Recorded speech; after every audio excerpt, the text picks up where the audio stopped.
Doing a live debate right now. Welcome to No Fugazee podcast. Let's get into it.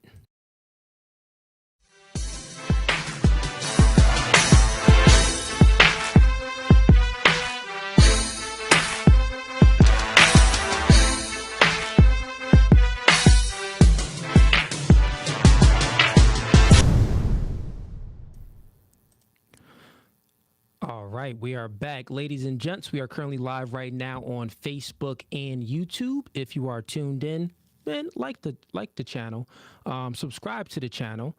Currently, we have 3 links in the description right now on YouTube. First link is going to be to join the membership. The membership has been growing. Everybody that's been supporting, continue to keep on supporting, man. It definitely helps out the podcast. As you could probably see back there in the back screen, got some shirts back there. That's some merch. Got a whole lot of merch that's going to be dropping at the end of this month. Beginning of May, it's going to be dropping. And if you join up for the membership, you do get a membership discount. The first link in the YouTube description is to join up for the membership. We got 3 tiers. First tier is Gang. Second tier is Hitman. Third tier is Mob Ties. If you join the third tier, you family, you know what it is. You're going to be locked in. Hit us up on Instagram. We'll add you back, and we keep you up to date on all new things coming. Second link is going to be the Discord channel. Join the Discord. We going to Miami soon. We going to Texas soon, and also Atlanta soon. So we're going to keep you up to date on all of that. We are going to be also doing a meetup as well with all of our day one supporters. Trying to pick out a location, but that's going to be sometime by the end of the year. We're going to do a meetup, get everyone that's a day one supporter to link up with us. Probably do a big dinner somewhere at a nice spot, and maybe even do a podcast with y'all. Who knows? We'll think of something, though, and keep you guys up to date. But everyone that's tuned in right now, so if you look at the thumbnail, we do have a debate lined up. So we got about 3 to 4 individuals, actually 4 to 5 individuals that hit me up that want to do a debate. They pretty much commented on a few things or on, posts that I post up on Instagram, Facebook, and YouTube. We have my team hit them up and say, hey, you have these disagreements or, different points of contention with the show? Well, call on in. So we sent these 4 to 5 individuals the link, and we are just waiting for them to join. Okay, we got someone in here now. I will be letting him in momentarily after I'm done with the intro. So yeah, about 4 to 5 individuals will be having them join the stream. It's going to be a good one. So let's see here. Look at the chats real quick. Hey, if you are supporting in here right now, everyone that's supporting, I see the members in here. Okay, we got the members in here live. I see you, Tim. I see you, Lord Geotron. Okay. And keep on coming in, man. I'm gonna shout y'all out too, since it's just kind of a chill stream, doing some debates. I'm gonna get y'all in here, man. Let's see. I'm still waiting on a few other people to join the stream, and I'm going to be letting them in shortly. Oh, another thing. I think I skipped a link. Hold up. Did I skip a link? I think I did skip a link. I think we got another one in here. Yes, we do have another link in here. Clips channel. Everyone, go join the Clips channel. That's been growing already. The Clips channel, we started a YouTube Clips channel because a lot of people been stealing our clips and, making money off of what we do, which is totally fine. We definitely know the game. But within that, we're going to compete. So we made the Clips channel.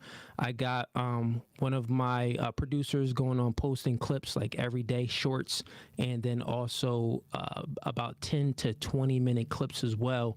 So join the Clips channel if you want to see full content. That's if you don't have enough time to watch the full 2-hour to 3-hour stream. Join that Clips channel. And yeah, man, you'll see all the hot moments of the podcast, even when we do the debates, even when we do the panels with all the girls. So let's bring the first individual on. 1 second.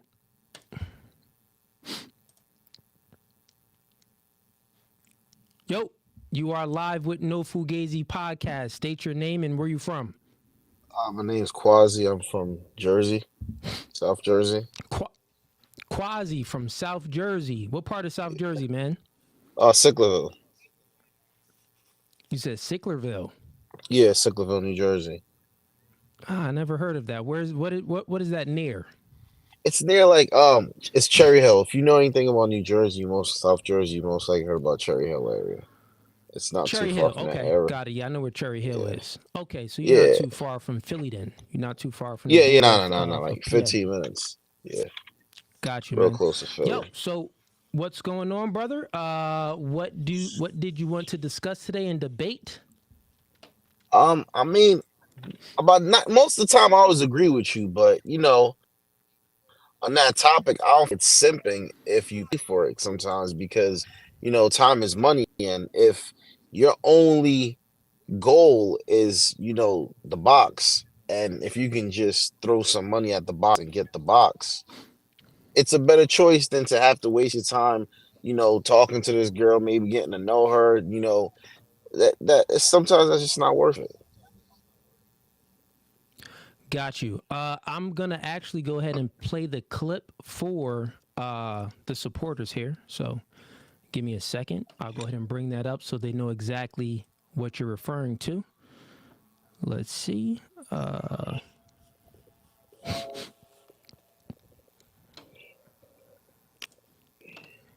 right, let me bring this up. So I'll play the clip, and then I know you pretty much just said it's not simping if a man is paying for box, and you said that it's not simping because guys pay for everything, so it's kind of like Yeah. you might as well pay for that. Okay, fair enough. We'll get into your points in a little bit, but let's go ahead and play the clip because I don't want to keep on repeating myself. So let's play the clip of what I said, then we'll get into what you said, and I'll have a rebuttal to that. Cool. Oh, yes, definitely. All right. 1 second here. Just gonna bring this up.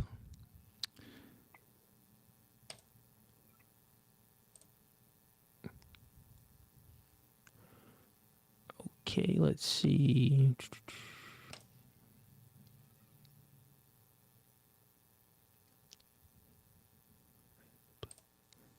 Got it. All right. Sorry, chat. Should have had all of these videos uploaded, but I really don't know what people are calling in and having disagreements about. So some of them I do, but others I don't. But here we go. Got the clip here. So let's go ahead and play this real quick. It's guys that pay for coochie. Like, he got it to spinning, and it's just like, here. Then that dude that's just giving his money away like that, he's a simp. He's a broken individual mentally. No one respects that guy. Men don't respect him, and other women don't respect him. God don't respect him. Nobody respects that guy that's just giving up his main agency frivolously to women. Just like no one respects a whore that's just giving up her main agency, her sexuality, to a lot of men. Hoes don't get respect, and simps don't get respect. That's the facts. All right, that's the video. So, state your points of contention again, your disagreements, just so the audience is clear and well and understand it. Yeah, I disagree with that. I mean, like, I feel like if you can just pay to get what you want, sometimes it's a better solution than wasting your time. And that simping would actually be wasting your time because it's a waste of your time when you can just spend the money, make the money back, and go about your business. Got you. So your logical argument is that you could go ahead and, since you are already paying for date, since a man is paying for a date, since a man is, paying to show a girl a good experience, instead of wasting his time, he might as well go ahead and pay for sex as well. That's your logical argument? Yeah. Okay. So, do you have dignity in yourself? Yes, I have dignity in myself. Got you. So how can you maintain your self-dignity while giving up your hard-earned income, right? Hard-earned income when to a woman that didn't earn it. Because my time is worth more than my hard-earned income. Wait, that doesn't make sense. Wait, you no. can't put a Your price. time, You your can't time is worth more than your dignity. That's what I'm asking. you can't put a price on time. My whole thing is, the time that you're gonna waste, associating with this woman, talking to her, getting to know her, all the checkups, all the other bull crap. All if those hours cost time is what I'm trying to say. So if Got we you. can eliminate all those hours, then why not? Got you. So you're comparing time. This is the argument here. Here's the logical argument. I bring up dignity. How can you keep your self dignity by we're comparing that to time, right? So you're saying that, well, I want to get things done fast. I want to get things done, get things the easiest route. I want to have the easiest path to success. So I need to save my time. But with saving my time, I'm going to lose my self respect and my self dignity. You get what I'm saying? You said that you are a man of dignity, that you have dignity. I'm saying that, Yeah. well, how can you maintain your self dignity by giving up your income to a woman by paying for sex? Because I feel like I'm actually maintaining my self dignity. Because if I know that I don't want anything from this woman but the box, and I sit here and I pour my time and my energy and my money into her just to get the box, which I'm then gonna not even want to be associated with this woman, it's smarter for me to just spend the money and still be able to keep my time. I feel like I will lose my pride and my dignity by actually giving her my time. You get what I'm trying to say?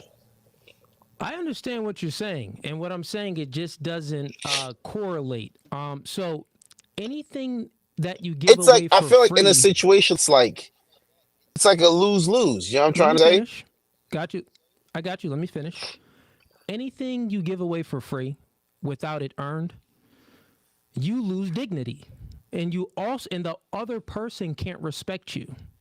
So that's what I'm saying. So anytime you give up your resources you got to think about it. To make money, it takes time to make money, right? So you have to sacrifice your time to make money. And then you have the income. Pretty much your money is stored time. That's what that is. So since your money is stored time, you're going to pay for sex instead of earning sex the natural way, the natural courting process way, where you're conveying yourself nicely to a woman, when you're showing her a good experience, when you're rizzing her up, meaning being charismatic and making her feel those vibes. You want to take the easy path to success. And I'm telling you, the easy route, you can't maintain your dignity by going to the easy route, because dignity, so in order to maintain your dignity, well, that you have to, it's not easy for that. You have to have integrity. You have to be a man that stands for something, and you can't take the easy route. It's like selling drugs. People that sell drugs to kids or sell drugs to grandmas or sell drugs to their own community, well, that's a fast way to get money, right? But do they have any dignity? Do people really respect them? No one respects them. You know what I'm saying? Maybe certain people in the hood may fear them, like, oh, okay, because they're out there gangbanging and doing stuff. So usually fast money comes with I hear slow you. I hear problems. you. And the slow problems that you'll have, bro, it'll eat your heart up. Just imagine, right? Think about it. So you talk to girls, you got girls the regular way, right? Instead of paying for box, Of correct? course. Okay. But you occasionally pay for box. Who, me occasionally? No, I don't pay for box. I'm just saying, Okay, you don't. All right, got you. if So you don't pay. Have you ever paid for box? yeah, Okay, so you've paid for box. Got you. So you've done it the regular way by courting a girl, showing her a good experience, and then, she felt the vibes and she gave it up to you because she, liked it you. Girls tend to only have sex with guys that they like, right? So let's compare the two. So on one hand, you have the moment where you've courted the girl the natural way and she felt the vibes and you had sex with the girl, right? Compared to when you just paid for the sex, which sex would be better?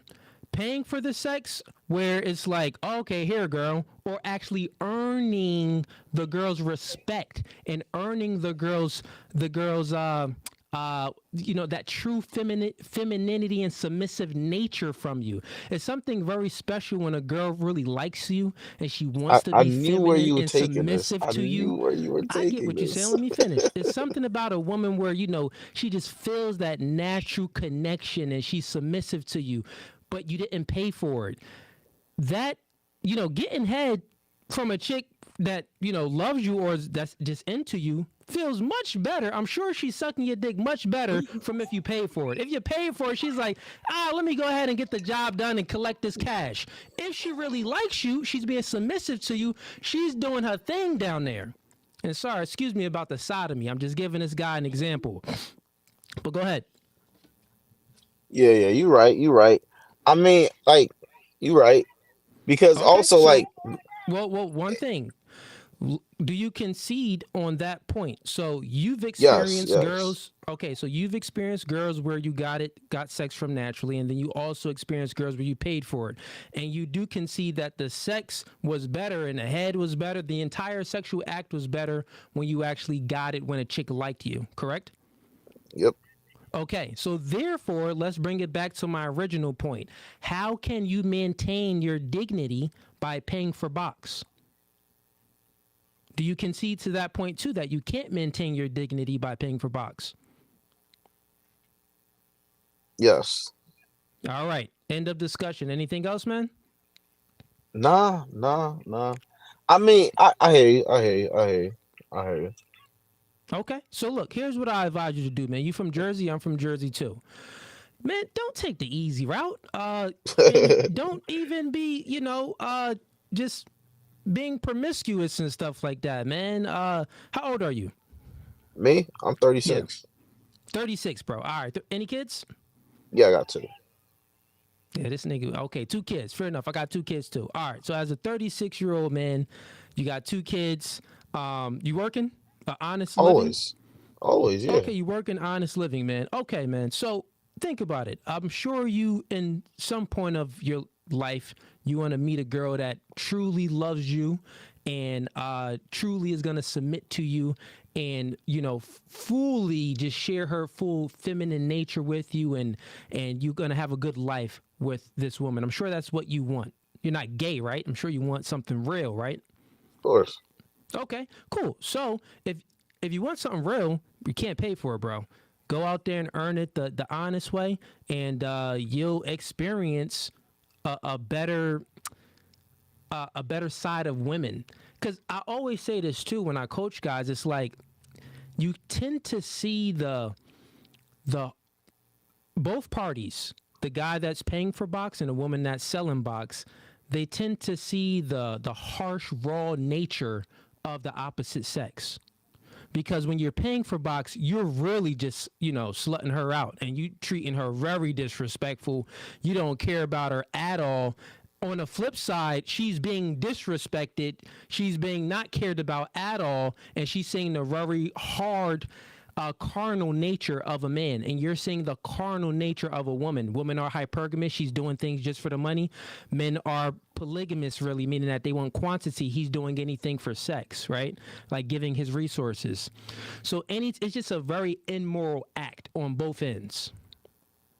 That's why the clip is there, and it says that, a man that pays for box is a simp, and a woman that's, giving up her sexuality is a 304. She's a whore.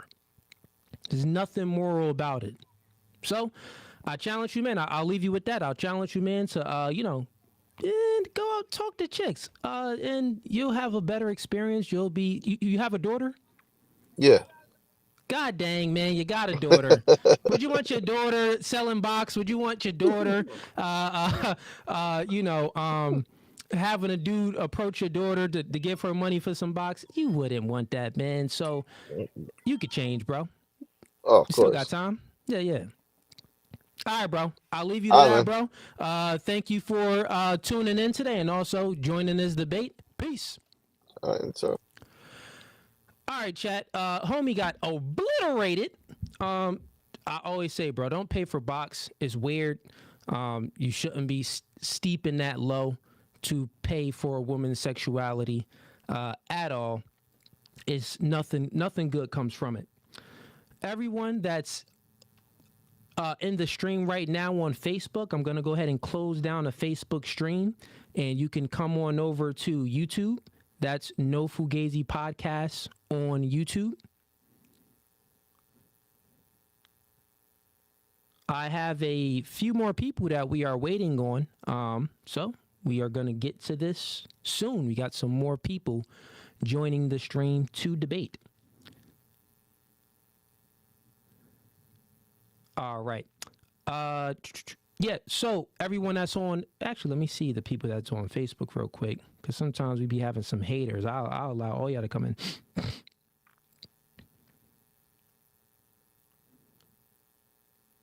It's a lot. It's crazy that I posted that video. It's just crazy that I had so many comments on Instagram and on Facebook of dudes saying that, yo, it's okay to pay for box. Like, we paying for the date, we're paying for this, so why not pay for sex? Losers. They don't understand the difference of things that are direct and indirect. When you're taking a girl, doing things, paying for things indirectly, well, that's your role as a man. I wouldn't even say indirectly. I would just say that's a role as a man. To be a masculine man, it's your duty to show a woman a good experience and to pay for things. That's your duty as a man. But also, that is something that is an indirect, let's say, exchange. It's an indirect exchange, like based off of roles. I'm a man, I'm going to pay for this date. I'm a man, I'm going to show you a good experience. It's all indirect. When it comes to paying for sex, that's a direct exchange. So that's much differently. And people like to try to, put everything all in one and saying, well, no, it's the same. If you're paying for this, you're paying for that. It's like you're paying for box. No. We know the difference between indirect things and direct things. You directly paying for it, you're disgusting and you're a simp. But yeah. So we got a few more people coming in. Facebook, everyone go on over to YouTube now. I am closing down a Facebook stream. So that's No Fugazi Podcast on YouTube. Once you type that in, it will come right up. So let's go ahead and close this out.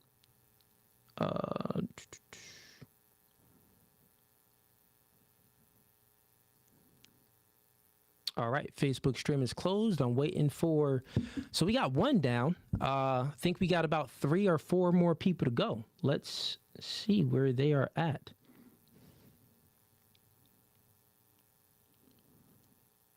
And matter of fact, let me give myself a Don DeMarco for that, because homie got flamed.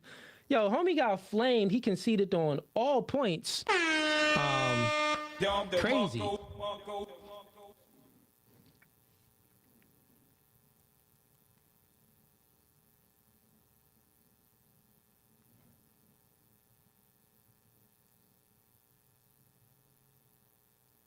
Okay. Yeah, so I am still waiting on a few people. Where they at, man? They probably scared. Anyways, let me give you a quick update then while we're waiting on these people. So we are going live this Friday. I think we have 4 girls lined up for this Friday, and another dating and relationship type podcast. Of course, 4 girls. Going to have my man Ease co-hosting as well for that stream.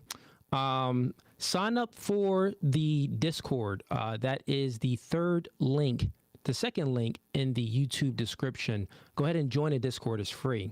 If you join the Discord, you can send us in questions and stuff like that, and we will add these questions to the topic of conversation when we have a panel of girls. So, yeah, join up for join the Discord, and you can communicate with us directly here at No Fugazi. Also, to be a membership, to be a member, you can. That's the first link in the YouTube description. We have Gang Tier, Hitman, and Mob Ties. 3 tiers with all different privileges and access. Let's see. Do we have another one in? I seen someone. Okay, someone came in, but they went out. So let's wait a little bit, see if they come in again. No Diddy, that sound wild. Okay.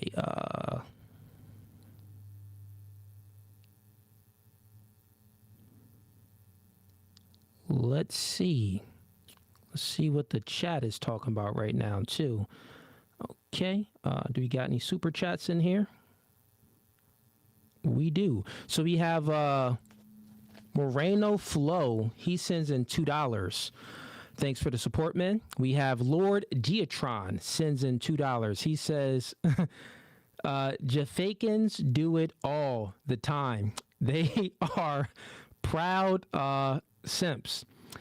That's funny. Jamaicans, I guess what he's saying. Fake Jamaicans do it all the time. They're proud simps.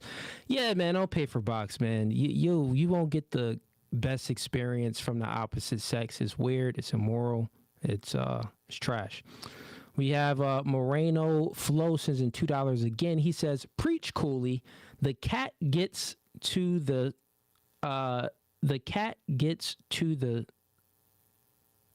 squirting." Okay. All right. I think I get what you're saying. That's when I had him on, and I was giving that that analogy.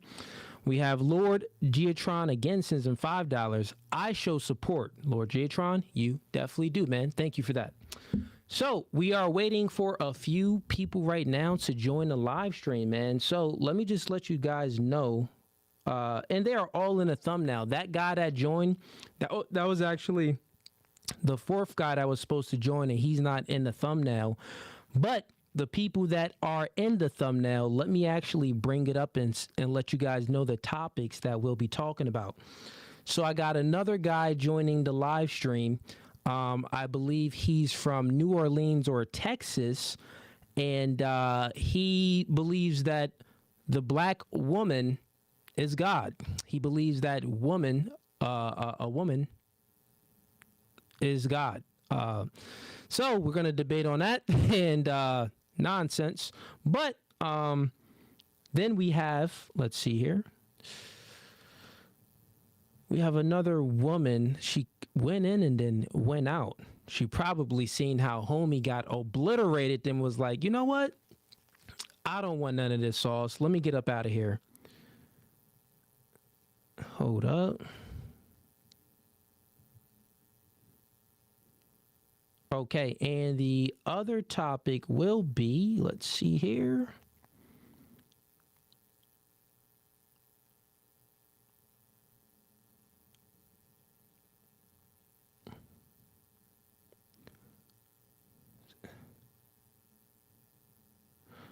Okay.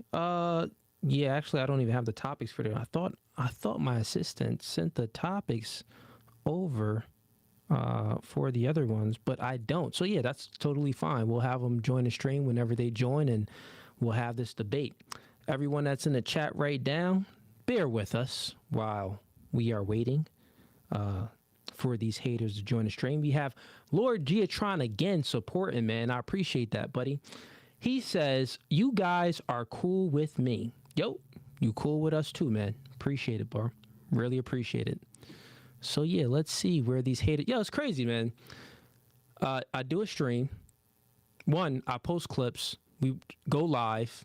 We post shorts. We post reels. We post TikToks, and all of these haters are commenting, and they have different opinions, or they have a different perspective, or they just disagree with certain things. And a simple way to call them is a hater. Sometimes they're not always truly hating on me or the podcast. They could just be disagreeing with what I'm saying. So fair enough. But just to make it simpler, I use the term hater, so it's easily digestible for the thumbnail. So it's funny how I post the clips. I put out all these contents. I'm shooting 2 podcasts a week. I get so much love, of course, but then I do get the haters. So this time, myself and my assistant, we just sent a copy and paste message on everyone's comment that pretty much had a disagreement. And it was funny how so many people were silent. And then the people that we have lined up for today, we sent them a personal link to go ahead and join the live stream. And they didn't join the live stream yet. Only one guy joined. So they have all of this, confidence in the comments. But when I actually send them the link, Seems like they're not that confident, man. They're not joining. So I'm actually going to turn this into a call-in show and keep it live for everyone right now today. So here's the number to call in. I'll have you call in and we can discuss certain topics, supporters and haters. If you're supporting and want to bring up a topic, you can go ahead and call in. So here's the number. 1 second.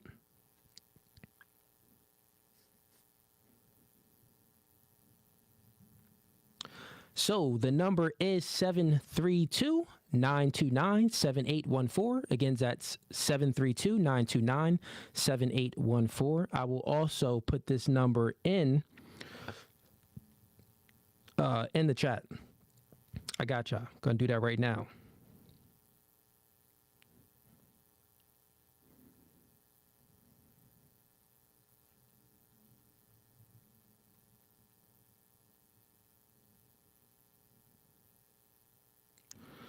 So I just went ahead and posted the call-in number. Let me go ahead and pin that.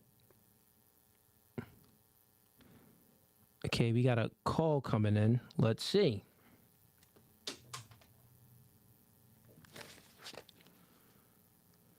Welcome to No Fugazee Podcast. State your name and where you from. Hello. Yep. Welcome to No Fugazee Podcast. State your name and where you from.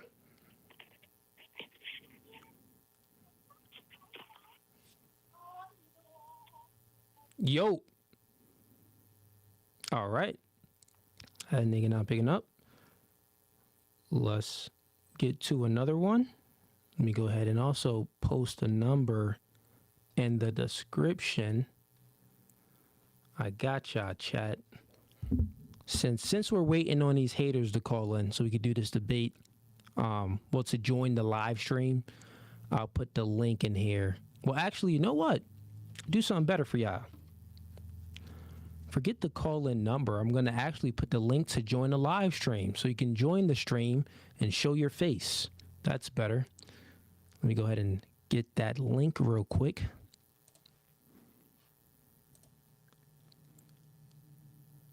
All right.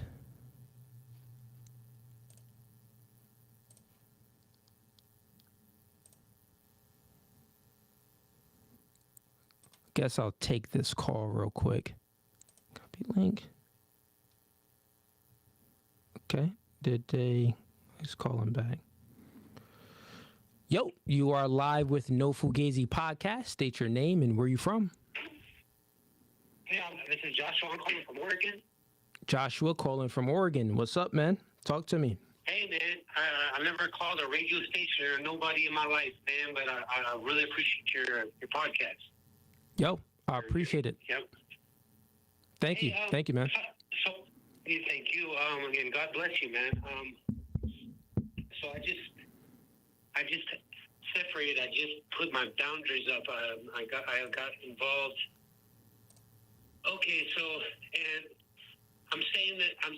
I'm not personally glad, but since I noticed that the majority of the content seems to be of black people, so I'm going to mention it.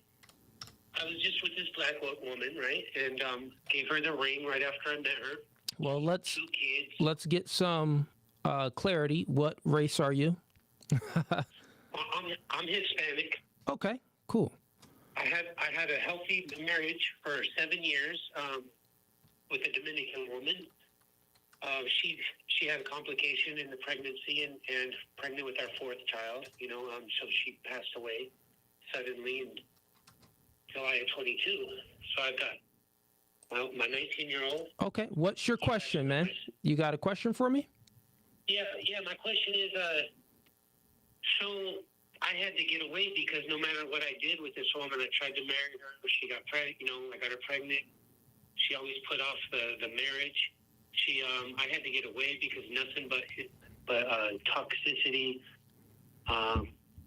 aggression, hostility, pretty much everything you ever talk about on your show. And as I move forward towards the future, my fear is there's a lot of fear regarding the culture she comes from. She's stripped. Her mom's stripped.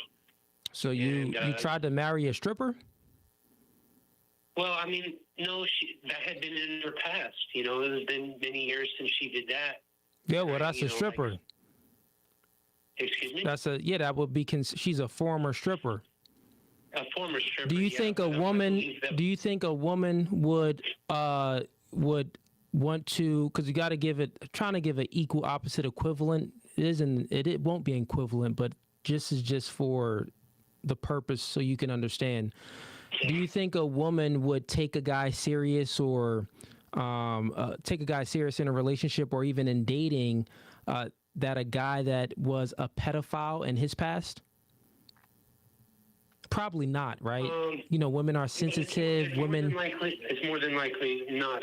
More than likely not. That there is similarities. Yeah, to those things, but I do believe people can change, my brother. Yeah. So what I'm saying is, but we know that people can change. But when it comes to marriage, giving someone commitment, you want to look at things to mitigate risk. So you want to know the character. Past events is a good predictor of current behavior. Or let's say past behavior is a good predictor of current behavior. So a woman, generally speaking, women, they won't even talk to a guy if they found out that he was a pedophile in the past, or even if they found out that he was, homosexual in the past. She'd be like, "What? You used to suck in the past? Nah, I'm not with that." So that is how it works. Well, what I'm letting you know is going forward in the future, right? You just want to look at things from a risk mitigation standpoint. For sure. From a probability standpoint, it's a low probability that if you take a stripper or someone that's in sex work, it's a low probability that she would be a good long-term mating choice, especially for marriage or anything like that. Usually those women are recreational use only. And I advise to not even do anything recreational with them at all because they got some devious ways even within that. So, yeah, man, I'll let you go because we do have a caller in here right now. I think it's part of a debate. But, yo, I appreciate your support. And I'll leave you with this. I know you said that. I kind of think where you were going with it, like, how should I move, in the current and future? Question for you. Okay, what's your question? Sure. And my question is, you move forward, and I just want to make sure you answer that question. So your question, pretty much you're saying that according to past behavior, you pretty much just chalk it up to there's no chance for this individual changing. You don't have any idea of a path. Even if you were talking to her and she was digging your material, you would have no path or idea of how someone like this could actually go on about changing the way they see things and act and think about things and move forward. Because I think sometimes people have a desire to become different people, and it's easy to see what they did in the past, but how can they move forward? Yeah. So this is the Jesus complex that people like to have, which it's okay to have a Jesus complex to try to be as perfect as you can, to try to be as a virtuous person as you can, and be an upstanding individual to the highest capacity that you can. But that doesn't mean to bring someone to your future that had a bad past. So you have to still be logical in your decisions. You have to make rational decisions. You know what I mean? So to be a rational actor, you have to look at things logically, and you have to look at things from a probability standpoint. And women that do sex work, they don't make good long-term. It's not a good long-term mating choice for men. Like, generally speaking. Now, could a guy get lucky and get a girl off the pole, or a girl that was doing porn or something like that, and she's submitting to that man, and she that marriage lasts? Yeah, I'm sure it could happen here and there, but 1,000,000 to 1. Yeah, it's very, very low. It's a very, very low probability. So with that being said, man, moving forward, just try to, like, I'll try to give another analogy here. Like, I mean, even if, think about how just the world kind of works. Because I know you want to be a virtuous person, and you want to have the Jesus complex, but it's a saying where only God can judge. The reason why only God can judge is because God truly knows the person's heart. Well, guess what? We can't read minds, and we ain't God, so we can't really have the Jesus complex because we ain't gonna really know someone's heart. So even in the Bible, where it was like, I think God, can't remember the full story, but God did something to, with the woman that was a prostitute. He pretty much, lent her a hand, but, shunned the guys that was paying for the prostitution. The guy that was paying for the sex pretty much was like, nah, y'all hypocrites. But then a woman that was, was the prostitution, he pretty much like lent her a hand. Can't remember the full story of how it goes, but Jesus can do that because Jesus knows that woman's heart. We ain't that. So guess what? We gotta go off of, actions. We got to go what people say, but most importantly, actions and past events, your past behaviors. So with that being said, man, just, don't be too, and also you got to think about it. You wouldn't even take the stripper seriously if you had other options. So it goes to a point with your masculinity too. Like, so say if you out there asserting yourself, being the best version of yourself, trying to master yourself in all aspects, you got a stripper, okay? You got a girl that's a bartender. You got a girl that's a lawyer. You got a girl that's, coming from a good family. You got all of these other options. You're not going to take the stripper seriously. So I would say moving forward, so you don't get into the situation before, because your nature, I know you want sex, right? Men want sex. Men want some type of companionship with the woman.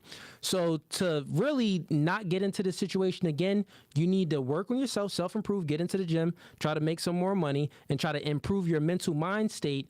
And then you'll have more options.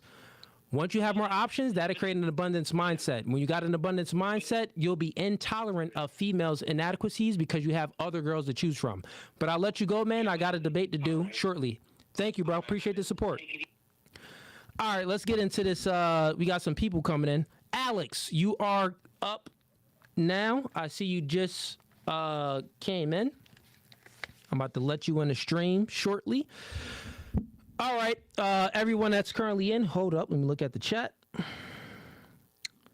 Let me go ahead and also remove the number.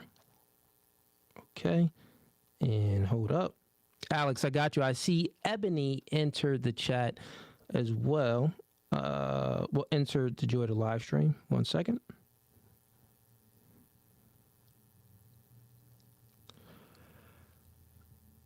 Okay. Let me just get through these super chats. Actually, I'll do the super chats later. Let's go with Alex. You are live with No Fugazee podcast. Where are you from? I'm from Chicago.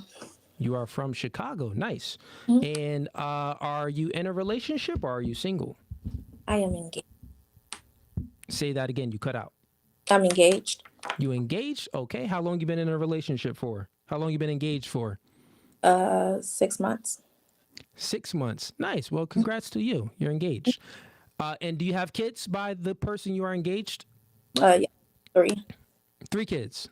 Mm-hmm. Okay. Nice. Good. You got a nice little family. Y'all living together and everything, right? Yeah, just bought a house. Look at you. Congratulations on the engagement, the kids, and the house. And all of those kids, is that by him?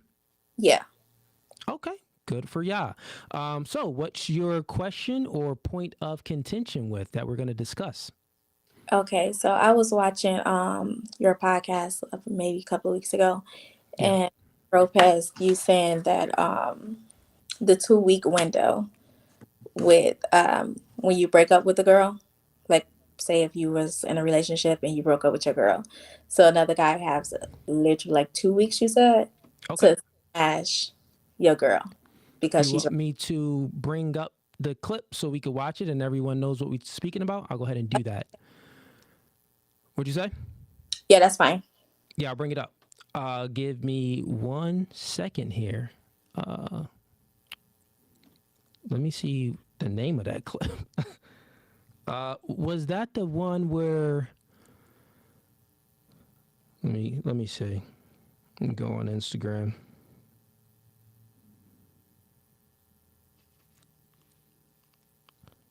Okay. Was it a short clip as well? Like was it a was No, it on Instagram or Facebook, or was it like a full podcast discussion?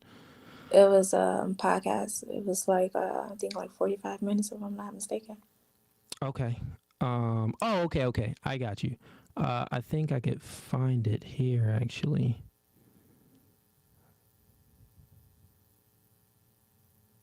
I think it was the How Fast Girls Move On. Let's see here. Let me go to Instagram and I'm going to go ahead and play this clip and we could have a discussion about it. Okay. 1 second.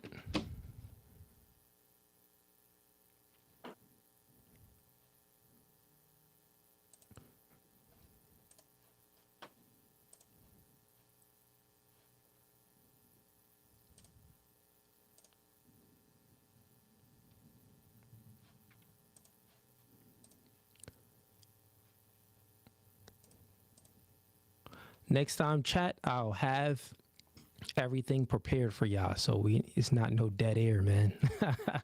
I got y'all next week on that. I'll have the guests in and everything, and I'll also have it all up and handy, so it's a quick process.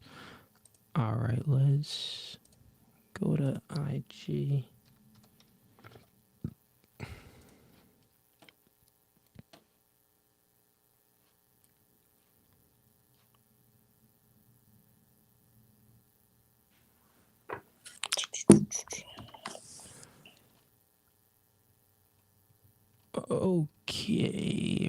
Okay, how fast? I think it's this one. Let me play it real quick to make sure I'm on the right one. Okay, give me 2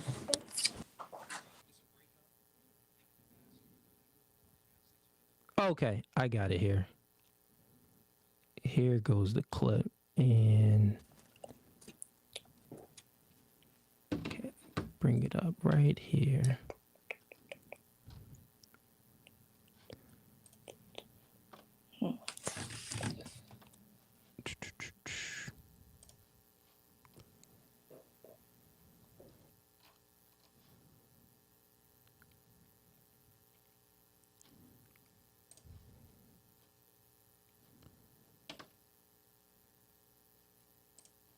All right, chat, we are about to play this clip right now, and then we're going to have a discussion on it. So let's get into it.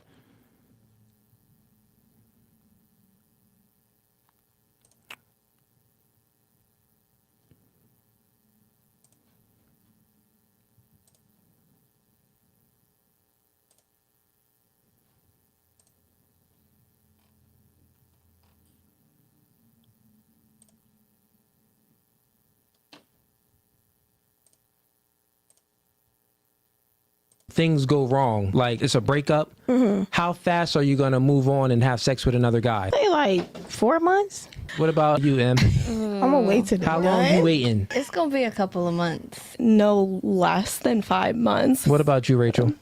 I would say like 3 to 5 months. This is cap. The most easiest is vulnerable. And girls are most vulnerable when they just broke up with their dude. And that's a fact. So normally when a chick breaks up with a dude, if you could get it within the first 2 weeks, the probability is extremely high. You just got to put in that Mac and you going to get the panties off in the first 2 weeks. But after those first 2 weeks, she going to start looking back at Tyrone like, oh, I miss you, Tyrone. She going to be looking at her past relationship. So a man got a 2-week window to clap them cheeks right away. All right. So let me go ahead and stop sharing that. Hey, did you hear that? On your end. Hey. Okay. Muted. Hello. Hey, Alex, can you hear me?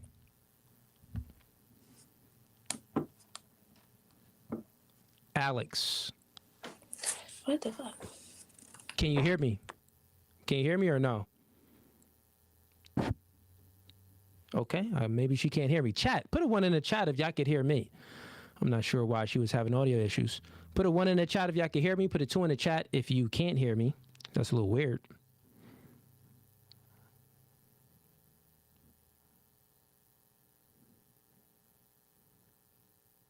Okay. One's in chats. Hey, and also put a 1 in the chat if you heard the clip that I just played. 1 in the chat if you heard the clip I just played. 2 in the chat if you didn't hear the clip I just played.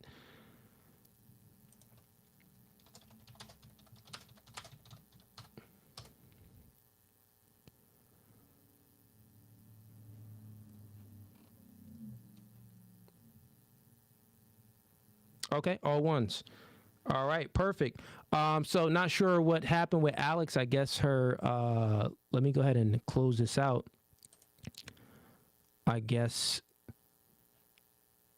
she had some issues. She said she messaged the chat here and said, I can't see anything. All right, so we'll give it some time for her to come back in. While we're waiting on that, let's go ahead and get to the super chats. Okay, so super chats that came in. We have Lord Geotron sends in $2. Thanks for the acknowledgement. I received too much. We got Moreno Flo sends in $2. He says, son said he drew. Yo, you funny, bro. Oh, she back in. Let's see if this is gonna work. Okay, Alex, you good? Yeah. Okay, you can see everything. All right, so everyone in the chat and everything that's tuning in live, they seen the clip that I just played. So now, what's your points of disagreement with what you've seen in that clip? So you said that the 2 weeks things. I don't think most women would put themselves in that type of predicament to be vulnerable with another man. At least I know I wouldn't. Like, Okay. if I'm sad, I'm crying over my previous relationship that I just left. I'm not putting myself in a situation to be alone with another man because I Got know. you. So you're speaking from your own subjective point of view. What do you think, if you're looking objectively about it from a general standpoint, do you think most women would operate like you? Most women would have the self-discipline to not put themselves in a situation even when they're emotional. And, you know, when a woman is emotional, you know, things tend to happen when she's vulnerable. Because she can't make the right logical decisions all the time. Do you think most women operate like you, or most women, tend to be a little bit more vulnerable and susceptible to being rizzed up by a guy to get them panties off? probably nowadays, most women would. No, I'm not even gonna say most women. Most naive young girls that's like not thinking logically to use themselves to hurt someone else. Like, don't use yourself as a body shield to fuck with another man. Yeah, I think so your first point. I'm sorry. Go ahead. You could go. Most you could finish up. Wouldn't like use themselves as a body shield to go sleep with other dude because now I'm heartbroken. Okay, you said most women wouldn't. Got it. So, we could speak of a how should be standpoint, or we could speak of a how things just tend to operate. So how things should be, no, I think, when a woman, breaks up with a guy, I think that, she should wait until she heals, until she's not vulnerable and stuff like that.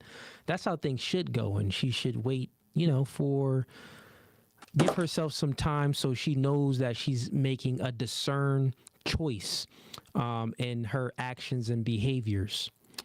That's how I think things should go.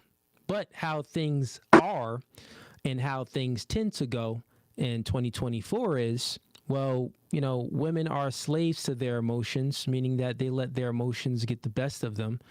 And when the woman is vulnerable, the man that comes into the situation with the woman, let's just think about it, right? Women, for the most part, they could see a guy that's extremely attractive. that's their type, but they'll still disqualify that guy if he isn't capable of making her feel comfortable and making her feel the vibes, making her feel that connection, right? So it could be a guy that's truly her type, but she'll still dismiss him if he isn't charismatic enough. That's just how women tend to operate, which means that they prioritize their emotions. They prioritize how they feel.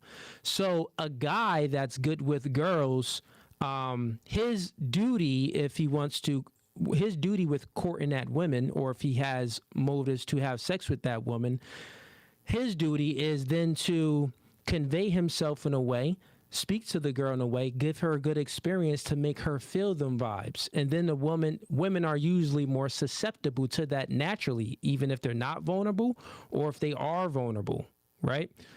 So now let's just speak about, so if they're not vulnerable, they're susceptible to a guy that can manipulate their emotions. Now, when they are vulnerable, I'm saying that they're even more susceptible to a guy that can manipulate their emotions. So that means that a man, his best chance, because I was giving just a little game to the guys, I'm just speaking some truth, right? His best chance, if he's just looking to be promiscuous, right? If he's just looking to have sex with the girl, or if he's whatever he's looking for, even just looking to date the girl, I mean, the chance of getting the draws off, you have a higher probability of getting her when she's vulnerable. That's some locker room talk for the guys. So that's what I'm giving. That's what I said to the men. That's how they should act? No, they shouldn't act that way, but that tends to be what they want to do. They want to do that anyway. You know what I mean? So I'll land my plane there by saying that women are higher in trait neuroticism, meaning that they feel more negative emotions than men.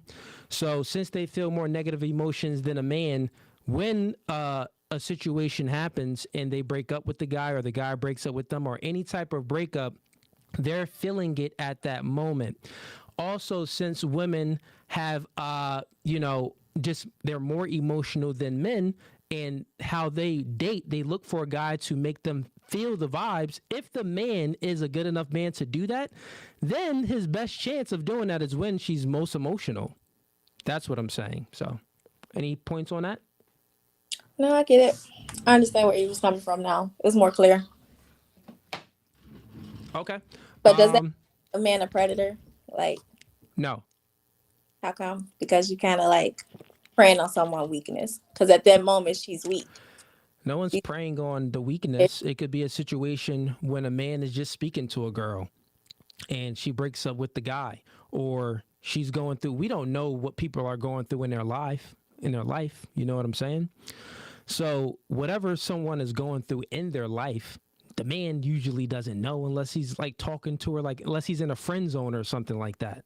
And usually guys in a friend zone, they don't got no chance of getting the box, even if she's vulnerable, because they're in the friend zone. I mean, maybe the probability could be a little bit higher if she's vulnerable and he's in a friend zone, but usually the guy that's in a friend zone, he continues to stay in a friend zone. Chicks got guys in a friend zone forever. So it's not a man being a predator, because that's just how life goes. Men can be vulnerable at times too. Men just tend to not show it, but women do show it. If the woman is showing it, or spilling out her past situations or her current events of what she's going through in life, her situationship, then a man, he got two options. Most men want the easiest route to success. So they go along to get along. So if the chick is there crying about it and, being vulnerable, he not gonna be like, girl, I don't care about this. Like, man, get yourself together. Hit me up when you not like that.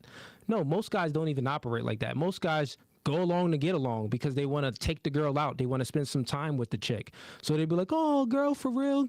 Oh, that's crazy. That dude, he's a bum. He don't really love you anyway. So most guys, naturally, they're doing it just by talking to the chick, because chicks are going to disqualify the guy if he's not going along to get along. And I would say in most cases, girls disqualify men, especially if he's not at a certain tier of guy.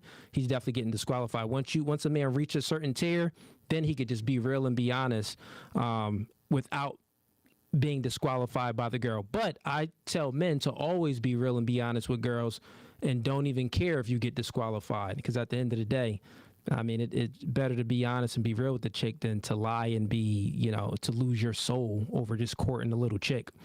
Anything else on that? I think we got someone else in. No, that was pretty much all I wanted to ask you. Okay, so this wasn't really a debate. This was a discussion.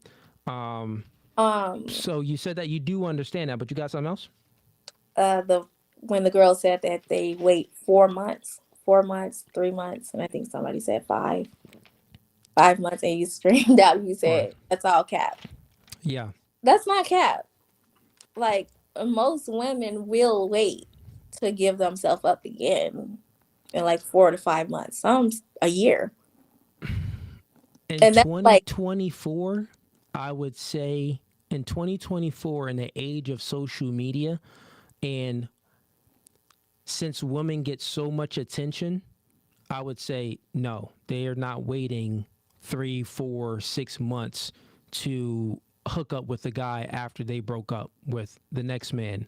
The reason being is because they get so much attention from guys, and usually girls break up with guys anyway. So if we're speaking facts, women are the ones that initiate the breakups. They initiate 70 to 80% of the divorces, and even if they're not married, women initiate the breakups. Most guys don't break up with girls. That's just the facts from a general standpoint. Generally, men don't break up with women. So now let's think about it logically, right? So since women break up with men, right? Mm-hmm. Since they're the ones breaking up with the guy, because usually he's inadequate to some degree, or she's just not feeling it like that. And you got to put in social media, right? So now most girls are on Instagram, most girls are on Facebook, most girls are on maybe even a dating site like that. So you got a girl that broke up with the guy. Well, she already wasn't feeling that guy anyway, right? Because that's why she broke up with him. She probably fell out of love with him, months prior to breaking up with the dude. So I would say that girl in most cases are already talking to men before she even broke up with the guy.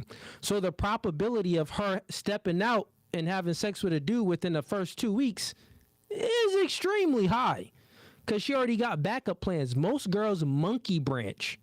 That's a term where it says that a girl has another guy. She hanging on to one branch, right?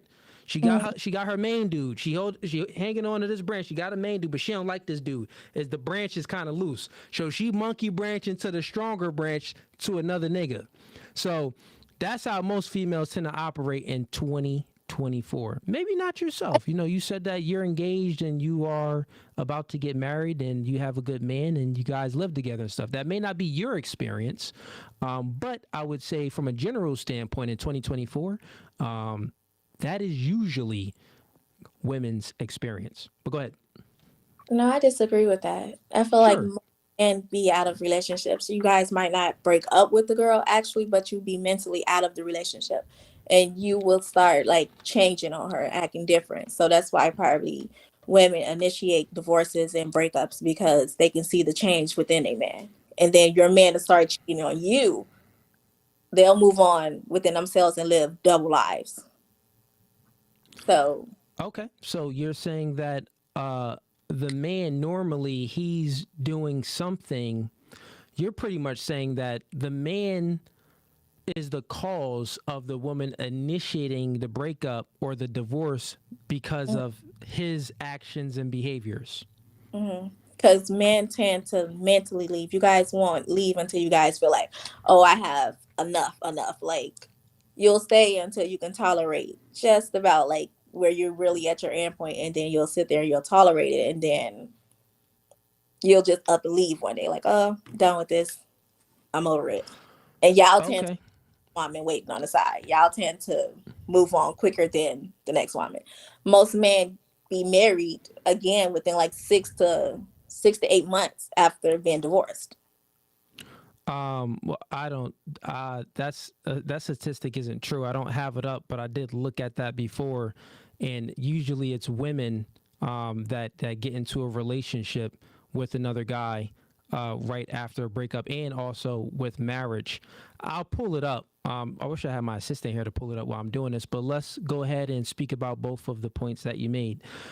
So the first point even before we get to the guy's mental state, because you said that normally a man removes himself mentally from a relationship. Actually, let's touch on that point first. You're saying that a man removes himself mentally from the relationship before he moves on physically. I would say that's incorrect. Women, that's how women operate. Women move on mentally, and then her body follows her mental. So a man, here's the male's perspective. Here's the truth, right? Every guy, have you been with other guys before this guy that you've been with? Yeah. Okay. All right. So you've experienced other men. Even in your own experience, this is going to be true. And don't say it's a lie, because it is true. Every guy that you've been with in your past, all of them that you gave your goods to, they all said to you, not just thought, they also said to you, this pussy is mine. Am I correct or incorrect? Mm-hmm. Correct, right? So with that being said, when you think something, you tend to act on that, right? So men, when they're in a relationship with a woman, they truly think that that vagina is theirs. So this is why guys don't break up with women and don't end divorces, because usually the girl could be giving the guy HELL, complaining, being annoying. Guys don't even break up with their girl even if they cheat. Like, chicks be whores and doing things, and they still like, oh, babe, because they still be thinking like, I don't recommend men act like this, but they still be doing it like, oh, this is, baby, please be with me. I'll change for you. I'll wait for you until you come home from that girl's trip. I'll be there with you, baby. Most men are betas. That's the facts of the matter, right? Most men are betas, and they pedestalize the woman. And most men, generally speaking, when they have sex with a girl, they tend to think that that woman, that vagina is his. Just like your guys in the past said it to you, and all guys say it. So that refutes your point that men tend to leave the relationship mentally first. I would say that men never leave a relationship mentally, but they will leave the relationship physically, meaning that they'll go ahead and smash some other cheeks, because a man is capable of loving his woman, meaning being mentally with his woman, but going and having a physical altercation with another woman. So having sex with a woman, he could have sex with another woman by maintaining the same amount of love that he has for his current woman. I'm saying a man is capable of that. With that being said, that means that normally when guys tend to step out, they don't even like the other girl. Sometimes they hate the other girl, but they still clap cheeks. So that totally refutes your point that a man moves on mentally first. No, his mental is always with a shorty, but he'll move on physically. His mental is still there even if he's moving on physically. That's just what I'm saying. Anything else on that point, or what you got? Relationship mentally, as far as like, I'm still here, but I don't really want to be here. Like, not necessarily move on, but it's just like, I'm still here, but I hate this girl. Like, I really don't want to be with her. Like, I've seen it happen. Well, yeah, that just proves my point. The fact that you see that happen, that proves my point. Let's make it make sense, right? The fact that you see men go through hardship with the woman when a woman is just being very just giving a man a very bad experience in a relationship, and he's still staying. The fact that he's still staying tells you that his mental is still there, but he's probably doing some other things, right? So now let's correlate it all.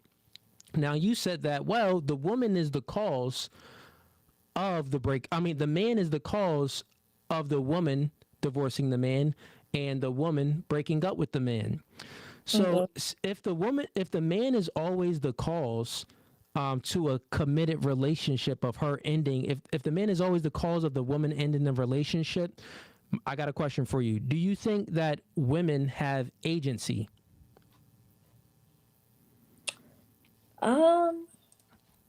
Yeah. Yeah. Okay.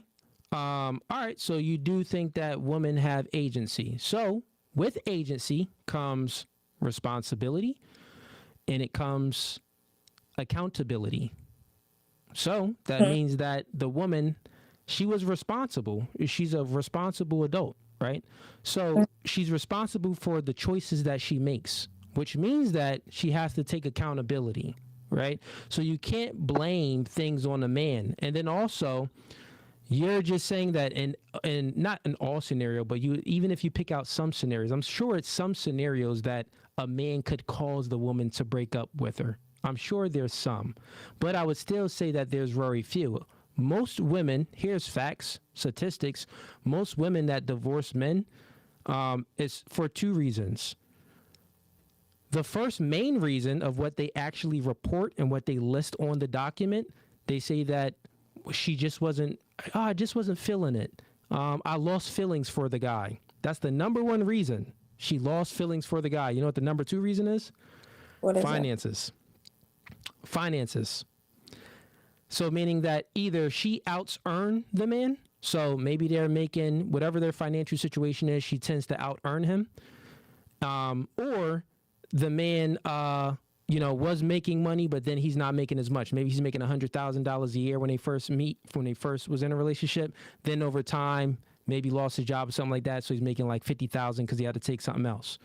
So that's the second reason. And then here's another statistic. When a woman is an educated woman and she has a degree, guess what it goes up to? Guess what the percentage of divorce goes up to? 90%. So 90% of educated women, they tend to divorce their men. So, yeah. So when she has a college degree, divorce happens. If she's making more money than the man or the man loses his job, divorce happens. Or if she's just not feeling the vibes and he's just not giving her a good experience or making her feel good, then she'll leave that man. So that proves my point that, women tend to leave guys because they're more emotional. They leave guys for emotional reasons. But I'll get to another caller that I have in here. And anything else before you go? No, that's fine. That's all. Okay, Alex. Thank you. I wish you the best with your marriage. When are you two getting married? June next year. June next year. Well, you got a good long engagement, so I wish you the best. I hope that fully goes through. I hope he's your rock, and I hope you are show him a good experience, and you're very submissive and nurturing to the man and the family. I just hope y'all have a beautiful nuclear family, and I truly, truly wish that the marriage goes through and you stay married forever. So wish you the best of luck, and also in a new house. Oh, thank you. You're welcome. All right, chat. We got T. Okay, bringing up T now. Let's see here. T, welcome to No Fugazee podcast. Can you turn your camera on? It should be on. You can't see me? Can't see you, man. Is it dark? Are you in a car or something? I can hear you. Okay, yeah, my camera's showing that I'm on. But it is now showing that I'm dark. Let's see here. Let me toggle it again. Let's see here. Yeah, I'm toggling it. You want me to just jump out, jump back in, see if that helps? When you came in, did it give you options to turn your To camera allow? on? Yeah. Yeah. And then when you hit allow, to allow that, so then did it also give you an option to actually, like a button to press to actually click? It could be an option right in there. You may just need to click something within the link that I sent you to join. Yeah, in here it shows the camera icon and it shows it's enabled. It says if I press it, I will be disabling it. Like on my stream, it's showing you and me visibly here. Let's see. Got it. here. So that's when you disable it, and that's when you able it. Got Yeah, it. So it's enabled. Yeah. Come out and then come back in. Okay, I'll let you let back me in. do that. Yep. Okay.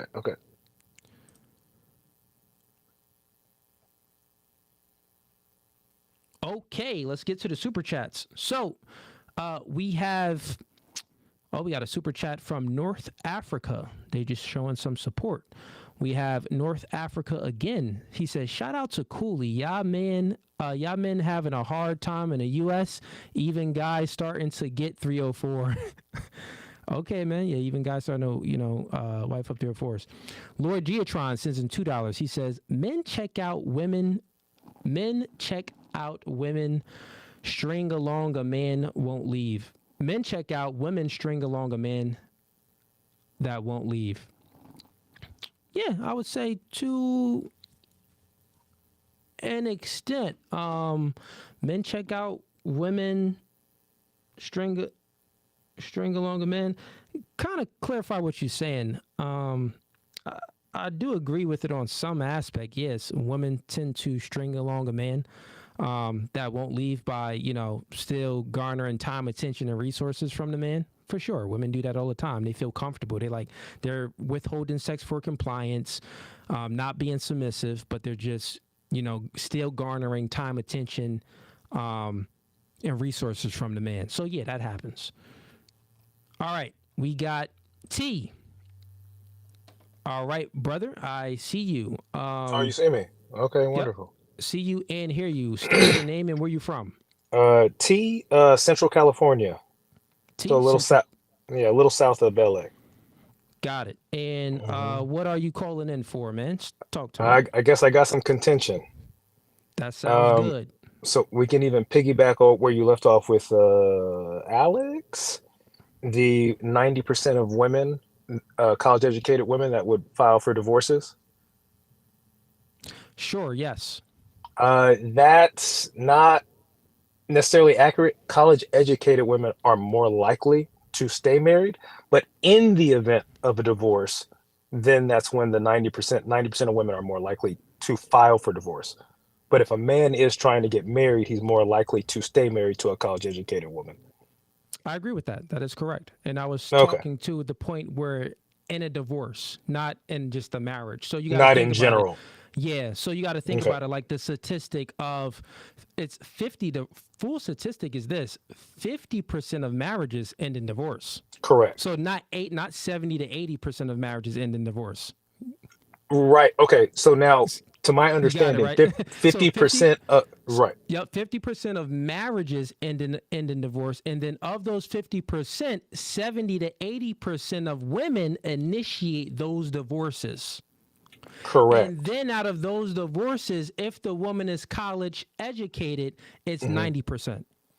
Okay, so now see, to my understanding, it's probably 50% generally, but if you're marrying a college educated woman, that comes down to around roughly 40% divorce rate. And then in the more unlikely event of the divorce, then the woman is more likely to file. The college educated woman is more likely to file. Well, yeah, that's if she's filing for the divorce. Like I'm saying, we pretty much saying the same thing. You're right. You're right. Yeah, I'm pretty much saying that if a woman if the woman is initiating the divorce and she's college educated, well, it's a 90% chance. Well, 90% of those women are those ones that are initiating a divorce. Of those, out of those 50 already that actually had the divorce. Yeah. Even if those 50 actually, so you got, let's just speak 100%. So we don't confuse the audience, right? Right. So 100% of men and women that get married, 50% of those marriages end in divorce. Correct. Got that. Got it. Now, 70 to 80% of divorces that are initiated by women.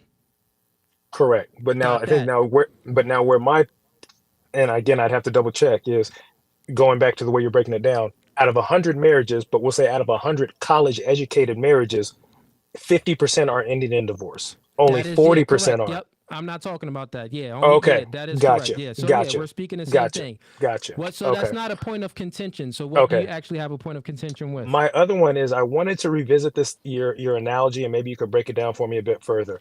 It was, you said that you had I think you said it was a guy in New York walking with $2,000 in a clear bag, and you said that if he gets robbed, he would deserve a degree of accountability.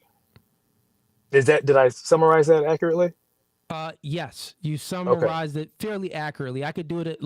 Did I make a clip of that, or was that I on don't a full remember. episode? I want to say I saw it in a full episode, so I don't even want to have you even look Okay. for it. 'Cause, yeah, I don't know that Okay, you'll be able to because find it. But I yeah, got you. Because what I've been doing, I'm not sure when you join the stream, when people have a point of contention with right, something, I bring it up. So you've seen right, the other yeah. clips I've brung up, I right? want to say I've seen you use that analogy multiple times, so maybe you do have a clip of it up.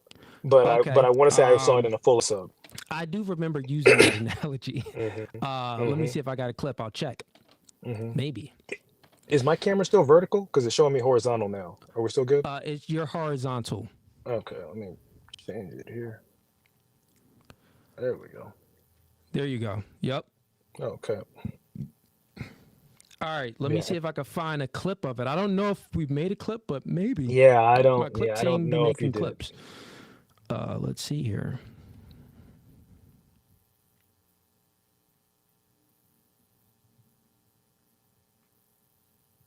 Yeah, I don't recall what you were using it for, in what context you were using it for, but Yeah. That's the thing. Context is important. context obviously matters. You I can't want just to, right. I you want to can't just have the say, analogy and we have a right. discussion on it because the context may be. You're right about that. I want to say you were saying it in reference to women having to take accountability for maybe like essays, or it could have been something along those lines. Uh, you know You what? had it. This was when you were talking to the two young ladies and the one you kicked out. This was a couple weeks ago. The two Okay, I know that feminists. episode, but I'm just seeing hmm if we got a short clip of it because that Right. episode was 3 hours long. For me to Exactly. find that, Exactly. that's Right. gonna be Right. too Right. long. Right. Right. All Right. right, so it's gonna take me I don't even know if we made a Yeah. clip of it. If it was Right. just 2 weeks ago, we probably didn't. So let's just speak Right. about it, okay? All right, Okay. so I do use the analogy. I'll say the analogy what I normally say on the podcast. I use it in different situations where people can't understand you know accountability in most cases. Sure. Like, oh, they don't want to take accountability. They can't understand or fathom why they should take some accountability. So I use certain examples like that. So the example is, if a man is walking down the street with a plastic bag of money, and that plastic bag of money is see-through, and he's walking down the street at 2 a.m. in New York City or in Brooklyn and in some, area where you shouldn't be walking around even with, a chain on or a watch hmm on like that. That's really, expensive by yourself at 2 a.m. But he's walking around with a bag of money at 2 a.m. I said that if he gets robbed, right, he has hmm a degree of accountability. That is what I hmm say. So now what's your point of Right. contention with that? That I guess overall, I guess I would agree. I guess I disagree. I guess I would give you an analogy back to I guess sort of counter that. Would be if and maybe you tell me if you think this is analogous. If a McDonald's manager hires a new employee, and 17-year-old kid, first job, trains him up, spends a day or two training them on their register, and then on their third day, the manager allows them to run the register, for the whole shift. End of the day, they see that the register is short $2,000. Manager checks the cameras, sees that the new employee stole the cash, and checks the schedule. I'm like, okay, I know the new employee is going to come in at 12 tomorrow. The manager calls the police, calls the district manager, and they're all there in the office waiting for that new employee when the new employee comes in. The manager would then say, hey, we got you on camera. You stole the cash. We know what time it is, yada, yada, yada. That new employee couldn't say, you have to take accountability for putting me on the register. You know that I'm a 17-year-old kid. You know that I'm a new employee. You know that I don't have any money. So that sort of, you have to take a degree of accountability for putting me on the register. And in that type of circumstance, the police would obviously not say, hey, you know what? The kid's got a point. We're going to let him go.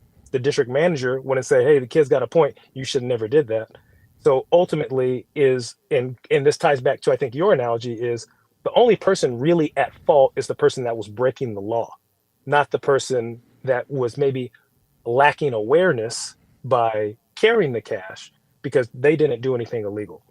So I think that would be my point of contention. So you just reversed the analogy that I used and put the onus fully on the victim, and due to a much different situation, right?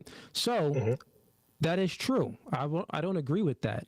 Of course, if the police come in, I also elaborate more on the analogy because sometimes women, they don't understand the analogy. I guess you don't understand it either. But I'll elaborate it more and we can have this full discussion on it, right? Okay. So let's just use your analogy. The McDonald's employee, he steals $2,000 from the register. When the cops come, the cops don't want to hear he's going to jail. The cops don't want to hear, but there's no but. You stole money, you're going to jail, right? Right. You are the bad guy.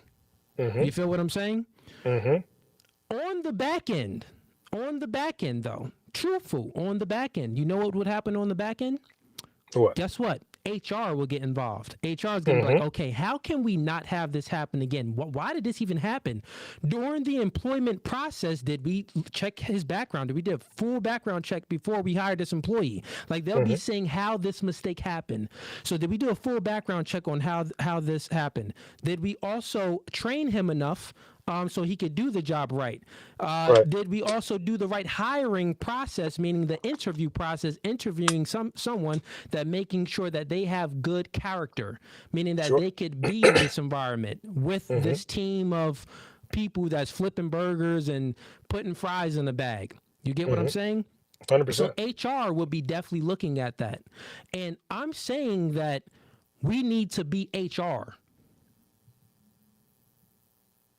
I'll finish. We need to be HR. So if you're living a life, right? So how I use the analogy, you don't want to be the person with walking down the street with a bag full of money that's see-through in New York at 2 a.m. I'm telling people, don't be that dumb person. You're an idiot if you do that. You want to mitigate risk like HR would do.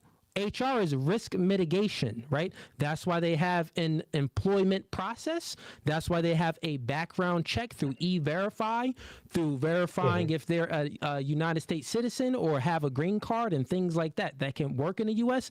They go through a full process, HR does. So human beings, we need to act as HR, meaning that if you have a lot of money in a plastic bag, and you're in a house or you're somewhere, well, one, why is it in a plastic bag? Nigga, put it in a briefcase. Get it somewhere secure. Why do you have all of this money in a bag? Do it through, have an armored truck take it somewhere. You know what I'm saying? Or if you don't have you got the finances for it if it's a whole lot of money, so you can have an armored truck take it somewhere. Or, stupid idiot, don't be walking outside your house at 2 a.m. with any money openly. So we need to be HR by mitigating risk. You get what I'm saying? I never tell people to be to just excuse the bad guy. No, I'm not taking onus from the guy that robbed the person with the bag of money. I'm not taking anything from the person that the employee that stole $2,000 from the register at McDonald's. No, that person is accountable. And guess what? We have a system of law and order that will make that person accountable, right? But as a human being of agency, meaning that we are conscientious human beings. You know what conscientious means? Conscientious means that, well, you trying to do what's right and you're trying to do things thoroughly. You're trying to do your duty the best way you can. That's a conscientious human being. And then we also need to be human beings of consciousness. That means to be aware, right? So we need to be aware and also make right decisions. So that's mitigating risk. But most people, like for example, right? So if a woman gets in a situation where if a woman is sexualizing herself, right? And then she's sexual, because this is where I normally use the example from, both of a plethora of other things, even if I'm baiting some Black Lives Matter people that's really, really, all of this whole, black stuff and, the white man held us down and police brutality type of people, I use that analogy with women and guys that have that victim mindset. And I tell them to say, hey, man, you can't live life like that, because the world doesn't owe anyone understanding. It's up to you to be aware of your surroundings. So to be a being of consciousness. Most people aren't really conscious. They're just out here living like in la la land, like, well, I'm a woman, I'm sexualizing myself, but I still want a ring. I'm on the stripper pole, I'm on OnlyFans, I'm doing porn, but I still think a man, I want a good man that's morally good and a traditional man, but I'm not traditional or morally good myself. So it's nonsensical to think that way. So then I say, listen, why would a man take you seriously when you sexualizing yourself? No, you recreational use only. You get what I'm saying? But you can mitigate risk. You can mitigate risk by mitigating risk, meaning that, like, okay, if you don't sexualize yourself so much, well, men are going to sexualize women anyway to a degree. Right. Men are going to sexualize women to a degree anyway. With that being said, you can mitigate the risk of them sexualizing you instead of dressing like a thought, dressing like a 304. So if you dress more conservative and more modest, then you'll get a better response from people. If you are walking out the house at 2 a.m. with a plastic bag full of money, well, my nigga, you're probably going to get a bad response.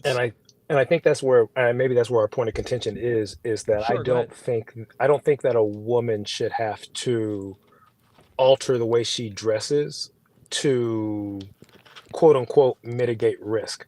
I think that, because again, I think you like to talk about like the root cause of things, and the cause and the effect. The cause wouldn't be the woman's dressing; it would be the men's over sexualization of said woman. So the problem again is like, the problem isn't necessarily women on OnlyFans. I know what you're saying, and I get into this. And how old are you? 39. 39. Okay, you're older than me. I'm 34. So it took me time to understand this, but I understood it when I was probably like 24 or 25. And so, because before I thought like this, I used to think more of how you're thinking now, and then it clicked. It's like something happened and it clicked for me, and I had a perception about a perception about things instead of a perspective. A perspective is unique to you. Everyone has it. It's their own perspective of things. But to have a perspective, that's an art. It's a skill, and it's the ability to view the world, to view things outside of yourself. So instead of viewing your own perception, a perspective is the ability, the art of viewing things outside of yourself.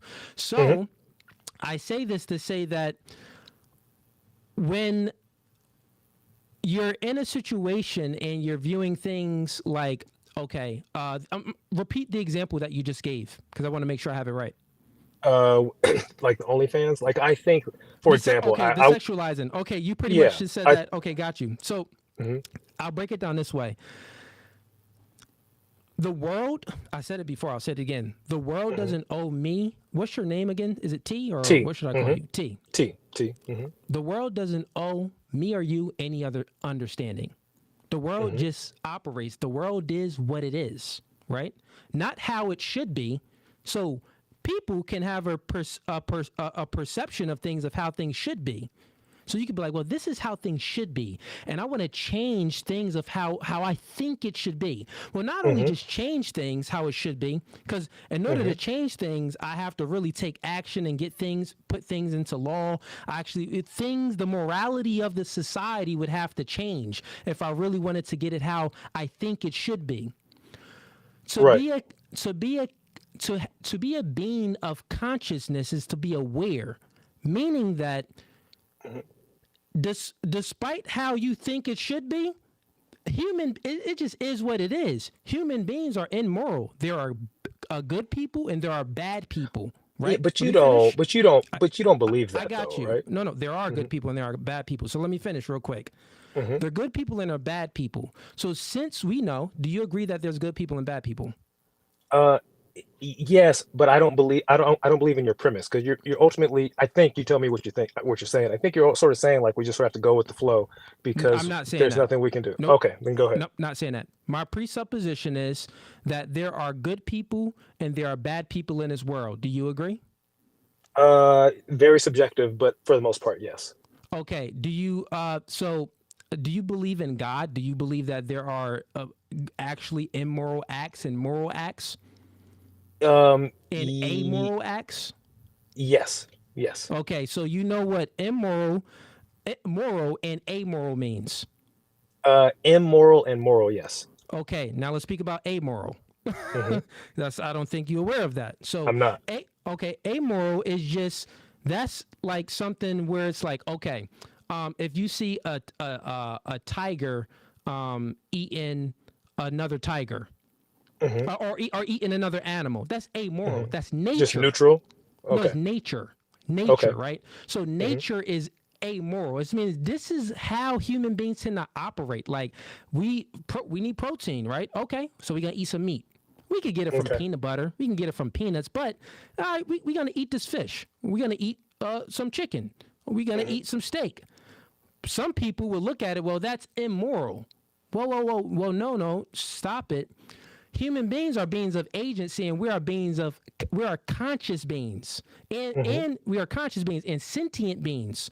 So that means that you can't compare a sentient conscious being and a spiritual being to an animal and say that that's immoral to eat that. No, it's amoral because I need my protein. It's amoral just like the lion is eating a gazelle. The lion is doing what the lion is going to do.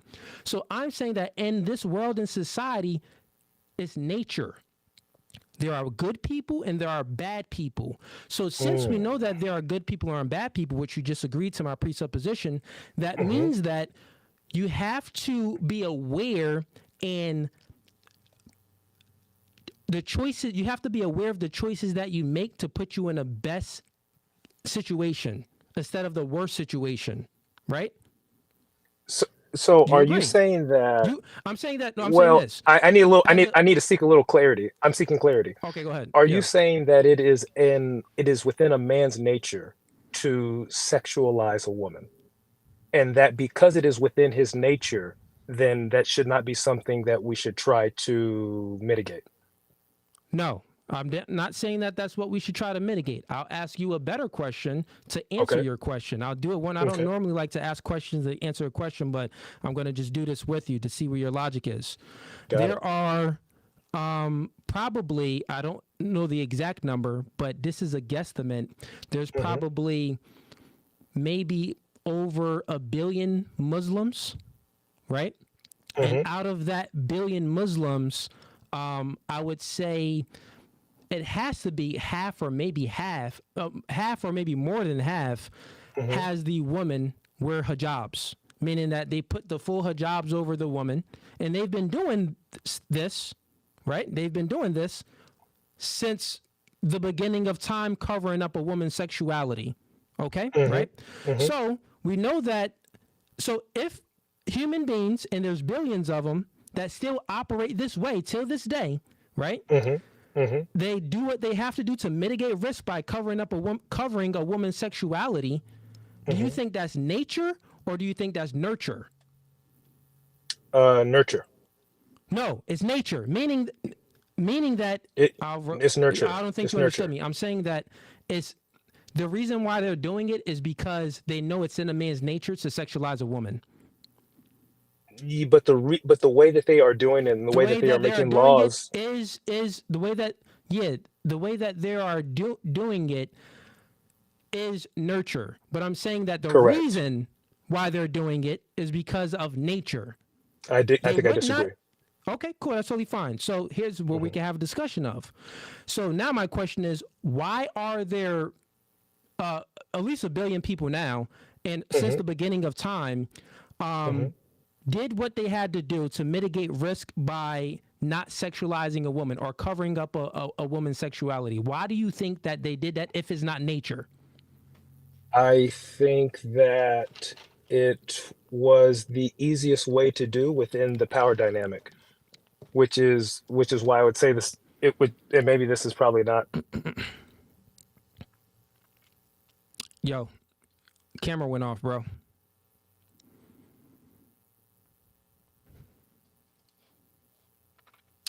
Can't hear you and camera went off. Come back in. If you could hear me, I'll let you back in.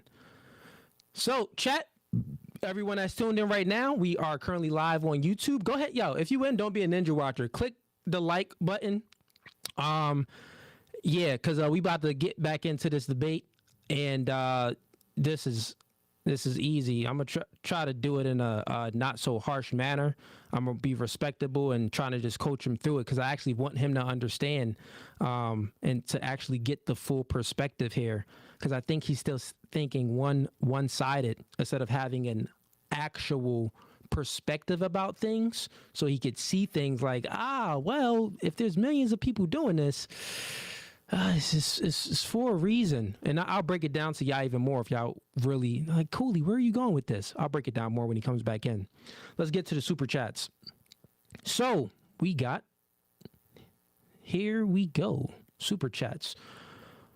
Oh, and a chat popping right now, man. I see y'all in here, bro. Thanks for the support. So we have North Africa again since in 99. We got North Africa again. He says, bruh, don't waste your time to zestiness. They are all a risk to themselves. Yeah. North Africa again. He says, don't read my super chat out loud. Nigga, you sending a super chat. Oh, the next one. I ain't gonna read it out loud. I got you, bro. I don't even know who that is. Yo, clarify. North Africa. I ain't gonna read your super chat out loud, but the person you mentioned, I don't know who that is, bro. So, yeah. Hit the No Fugazee podcast DM if you talking about something. Let me see here. T, if you can hear me. Yep, it's still down. So we'll wait for him so we can finish this debate.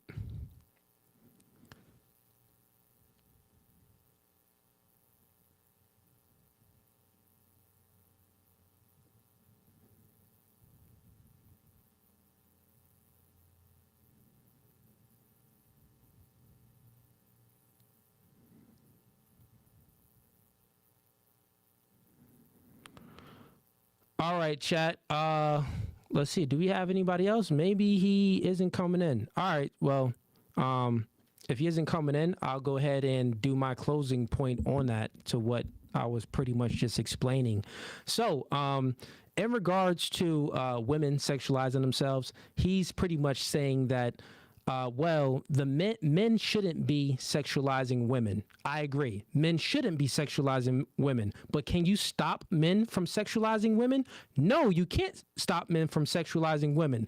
So if you can't stop it, right, then what can you do? You have to mitigate risk in other areas. So then you could advise, since men are leaders in relationships and men are the head of the household, you should advise your daughters and your women to dress modestly, your aunts, your grandmas, everything like that. And the women should be instilling conservative, values in the kids and the community and stuff like that too.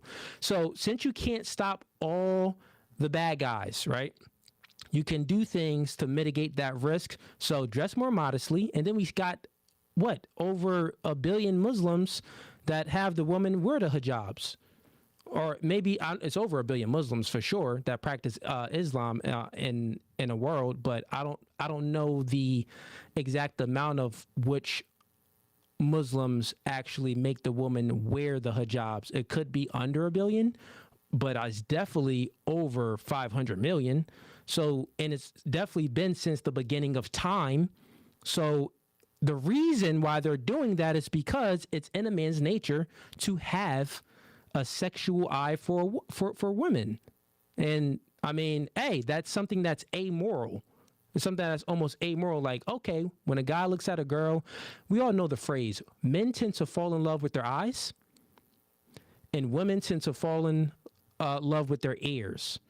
That's why a man You know, that's why, you know, a man will fall in love with a chick that's on a stripper pole or a promiscuous girl because it's like, dang, she's so beautiful. I love her. They make bad choices based off of what they're viewing. It's in their it's just nature, right? Women tend to fall in love with their ears based off what they hear. That's why they tend to be very susceptible to a guy that can risk her up or be very charismatic and make her feel the vibes. So, yeah, bro. Either way, T, I know you went out of here. Maybe you went out because you know what I was leaning to and you know you was about to lose the argument. But yeah, bro, argument is defeated with that. So we have to mitigate risk in a lot of situations. That's just the way it is. Some things in business, of course, maybe you want to take risk. There's always a point in time where you want to mitigate risk in life and you want to take risk in life. Like with this podcast that I'm doing right here. This podcast was a risk. I don't need it. I got bread. But, you know, when you speak the truth, you could be canceled. You could be this. You could be that. They could try to, people make lies on you to try to ruin your name, to try to, you know, bring you down with, you know, gossip, character destruction, innuendo. That's usually what women do. So doing a podcast like this, being no Fugazee and speaking the truth, this is a risk. Okay, cool. But I do the podcast still. It's a risky thing, and it's paying off. But then there's other times to mitigate risk, to be risk adverse. So when you're you know, looking for a long-term relationship, no, you shouldn't be dating no chick that's, you know, sexualizing herself. And no, you shouldn't be excusing a girl that is sexualizing herself. Like, oh, wow, you shouldn't be, you know, the man shouldn't, you know, like he was pretty much saying like men shouldn't be sexualizing a woman. Like, nigga, are you crazy? You look at every girl you look at that's fairly attractive. That's definitely above average. You sexualizing her. You like, dang, she bad. I want to crack that. So what are you talking about, bro? The nigga was just saying anything. Like, and that's what I was going to get on to. I was going to speak about him specifically. Like, nigga, when you talk to girls, how you look at them? You sexualizing them, right? It's natural. You don't even know how. You don't even know why you're doing it, but it comes natural. But I'll end it with this because it's in the Bible as well.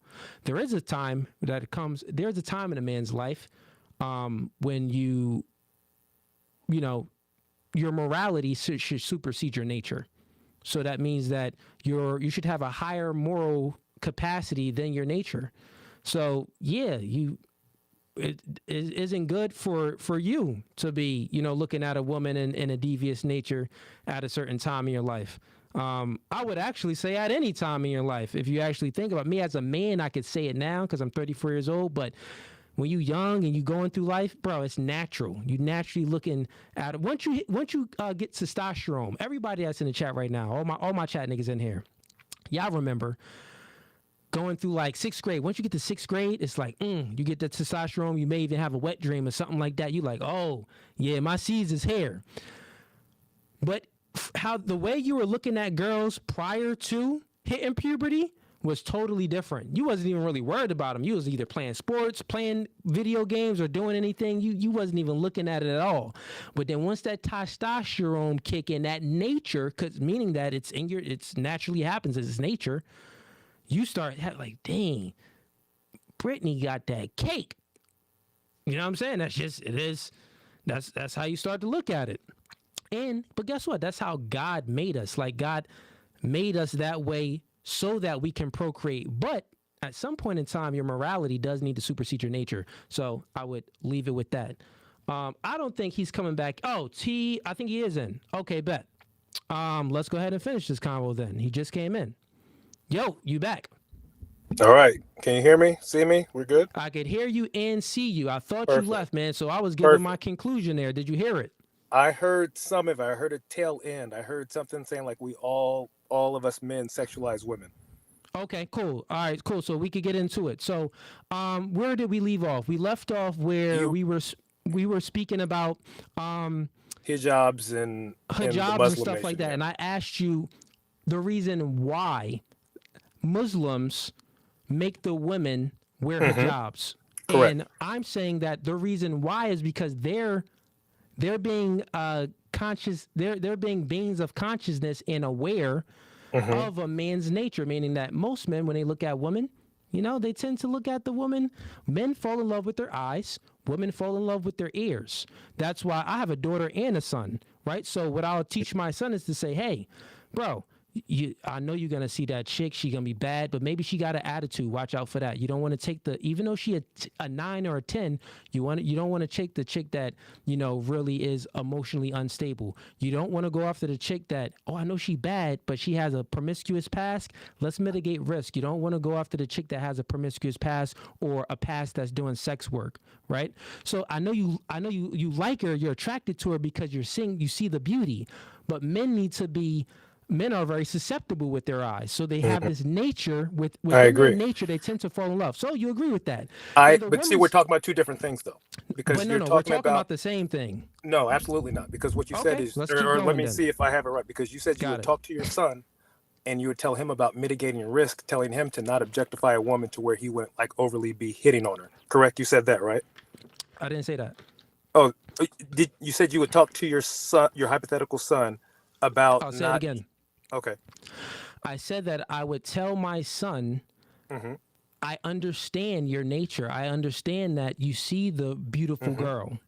Correct. But you have to look out for the red flags. You have to don't just disqualify the red flags because she's very beautiful. Mm-hmm. Look past the beauty and see what's inside here. That's Perfect. And I Yeah. 100% agree with that. However, Got it. that is completely different than men instituting laws to stop women from showing their sexuality because men can't stop it on their own. There's a difference between you talking to your hypothetical son and mitigating risk than men stopping women from doing certain things because men can't mitigate risk on their own. Would you acknowledge Now that those are two different things? But those are two different things, but they go in Okay. one. So here's a question. So now my question is, how would you stop men? No, not how. Forget how. Mm-hmm. Do you even think it's possible to stop men from having this eye for women, the sexual eye for women? I think we're talking about different things. I don't think I have a problem with men finding women attractive. But as long as that attraction doesn't lead them to consequences that only women have to face. Well, no consequences. Well, women don't really experience any consequences as far as SA and RAPE and things like that. They don't that's not experience as consequences of that? prevalent. That's not what I said. I said it's not as prevalent as it's made out to be in the mainstream media. It's not as prevalent, meaning that most crimes happen to men. Most crimes happen to men and not women. So, But by whom? That's misleading. You're purposely misleading. Yes, because other men commit crimes. Yes, that is true. yeah, because other men commit crimes. So most crimes happen to men. So, But even not SA crimes. Well, not most. I would say Correct. a lot of. I have the data on it and we could pull it up, but I would still say, I mean, there'd be The majority I of would say SA crimes, in the regards majority to of grapes are pedophiles and all of against that stuff and stuff like that, those be men doing other things to little boys or men doing other things to men. And in prison, that's even different. In prison, pedophiles are more common to with girls than boys. well, yeah, I would say that. I would still say it's even. I would say even it's more common on that. But let's still stay on topic. So, Sure. in regards to a woman sexualizing herself, you're saying that men need to stop sexualizing women. Well, women can keep sexualizing themselves. Men just need to stop sexualizing women. And I'm asking you, how would we get men to stop sexualizing women? I think that's a great question, and I think that's one that we should be exploring instead of shaming women on OnlyFans. Because I want to say, and you tell me if I heard you right, is I want to say I heard you say that women need to stop being on OnlyFans because men can't control themselves. Something along those lines. All right. I'll take this convo. I'll use another analogy because I even told the chat before you came back. Well, you left out and you came back in again. I have two styles of debating. Some styles I just obliterate the people and fully come at them. I was like, you know what? I'm going to take a different path and I'm going to actually try to.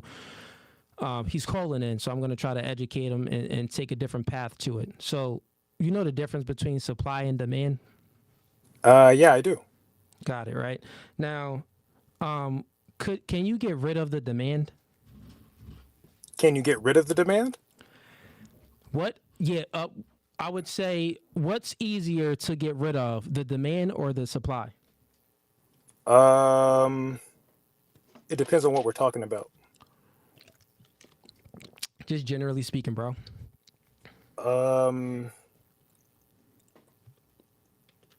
It would probably be easier to get rid of the. Oof. Yeah, you're thinking now. Critically thinking skills. Here's the trap. Go ahead, say it. Don't be like that. You know the truth. Go ahead and say it. I'm trying to think of the count. I'm trying to think like if it was like a pair of Jordans. Bro, just go ahead and say it. You know what's easier to get rid of. Let's tease out your hypothetical and say it's easier to get rid of the supply.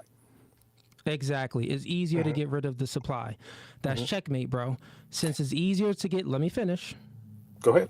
Since it's easier to get rid of the supply, right? Women supply sexuality.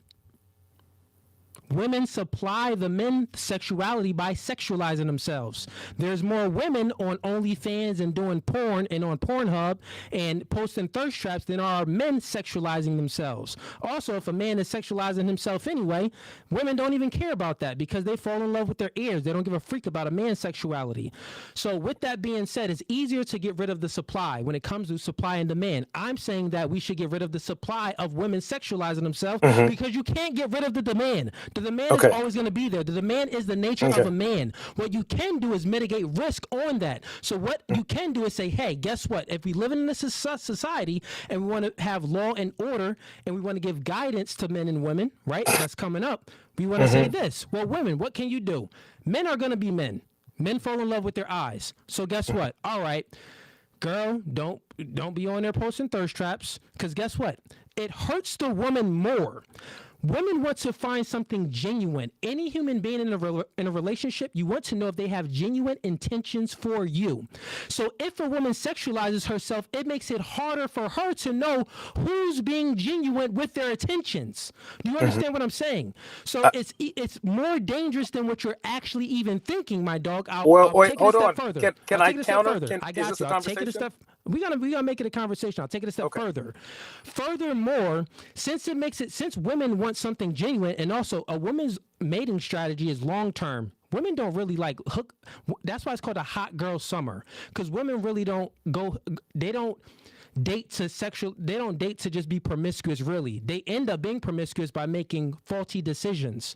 But what they really yearn for is one guy, because they want quality, the top guy, and they want something that's genuine, right? Women are the ones that they prioritize the vibes and that chemistry and that connection. So I'm telling women, if you want that vibe and you want that chemistry and you want to have you want to have the ability to discern which man can give you that, it would, best benefit you if you didn't sexualize yourself, if you mitigated sexualizing yourself, so then you could see not just who has the lust for you, but who wants to actually take you out on a date and get to know you, who actually, wants to this and this with you and show you a good experience, not just a nigga that just want to clap cheeks. So it makes it harder for them. Yeah, and I'll take it even a step further. Here's another point how it makes it harder. It makes it harder for them to discern of picking a good guy. Because then if they sexualize themselves, they got more options. So then they got so many guys in their DMs. So then it's like leaving messages on unread. Why do you think the girls that have the most unread messages is the girls that sexualize themselves? Because they getting so much attention. They getting the guys that's prioritizing nature over morality, right? Most men can't even prioritize morality over nature. So they're getting guys that's only prioritizing nature over morality. So all the guys that's coming in is only lustful. So then nothing is truly genuine. Then they talking to a guy. It just makes it harder, bro. So either way you look at it, bro, you just said that a woman, you just said that from a supply. Can from a I supply just and ask you a demand, question? I got you real quick. Okay. You just said that from a supply and demand standpoint. What is easier to get rid of? You said supply. My point is that a woman's sexuality is the supply. The man's sexualizing a woman, that's the demand, meaning that it's naturally going to happen. So do you concede with that point? And then we'll get to your other stuff. I don't concede unless you would concede this point. If we went God back, dang. God if we dang, no, T? brother, you just got off. Go ahead, I bro. can't even Go ahead. begin to counter. I'll let you go ahead. Do your Thank you. counter argument. It won't be much. It'll just be it'll be more so just I'll ask you a simple question. If we went back 200 years ago and we were trying to get rid of slavery, will we get rid of the demand or the supply? You said, will we get rid of the supply of slaves? If we were to go back 200 years ago, by your logic, you would say it would be easier to get rid of the supply of slaves versus to try to eradicate the demand. Whoa, wait. 111. No, that's totally, let's extrapolate this. One, I'm going to let you know that I would do that, but let me tell you why. Because now that's a whole different topic. Let's speak about it. Yeah. Okay. We're still speaking about supply. Either way you look at it, supply is always easier to get rid of demand. But that doesn't make it okay, just because it's easier. I'm not saying that it makes it okay. This is where, this is what I'm trying to tell you. You're making it a moral versus immoral we were just argument. talking about moral, amoral, immoral. Of course, it's a moral argument. Yeah, men sexualizing women is totally different from men enslaving other men. That's why it's called a comparison. It's not meant to be the same. Yeah. I know it was a bad comparison, is what I'm telling you. No, it's a perfectly fine comparison that you're avoiding answering the question because you see. No, how I just silly already it is. answered it. No. It's a totally fine scenario, and I already answered it. In a situation where it's slaves. No. Listen. I'll give you a full answer. Okay. Because you about to sound silly. You sound silly right now. Okay. In a situation where it's thousands of years ago, and there is I said 200. But go ahead. Oh, okay. Let's 200,000 of years In America, I want to keep it to America. Slavery always been around. I want to keep it to America. Let's keep it to America. It doesn't matter because slavery always been around, right? People always put people in indentured servitude for something. You know what I mean? So with that being said, like if you owed someone something or you had to pay off a debt, all right, well, work for me. You paying off this debt. You basically my slave now. That's how they did it in a multitude of different ways. But we can talk about American slavery, all the slaveries. If we're still speaking about it, what's easier to eradicate? What's easier to get rid of? It's always easier to get rid of the supply because how can we get rid of the supply? What would I tell people, right? So you got to think about it. Well, how did you become a slave? Let's speak about it let's speak about your scenario of slavery in America. How did Americans get taken over by the white colonizers and brung over to the Americas and all the islands and stuff like that? How do you think that happened? How do I think it happened? This is irrelevant to the point that it's very relevant because it's the same. Some black people sold slaves. That's relevant. No. I'm saying that we have to speak about it all, just like we spoke very deep in a conversation about women sexualizing themselves and how they can mitigate risk to not sexualize themselves. So now we're still speaking about the supply. Now you wanted to bring up slavery. So I now did, but I'd like this to be a conversation because this isn't a conversation and we aren't speaking deeply. You are speaking deeply.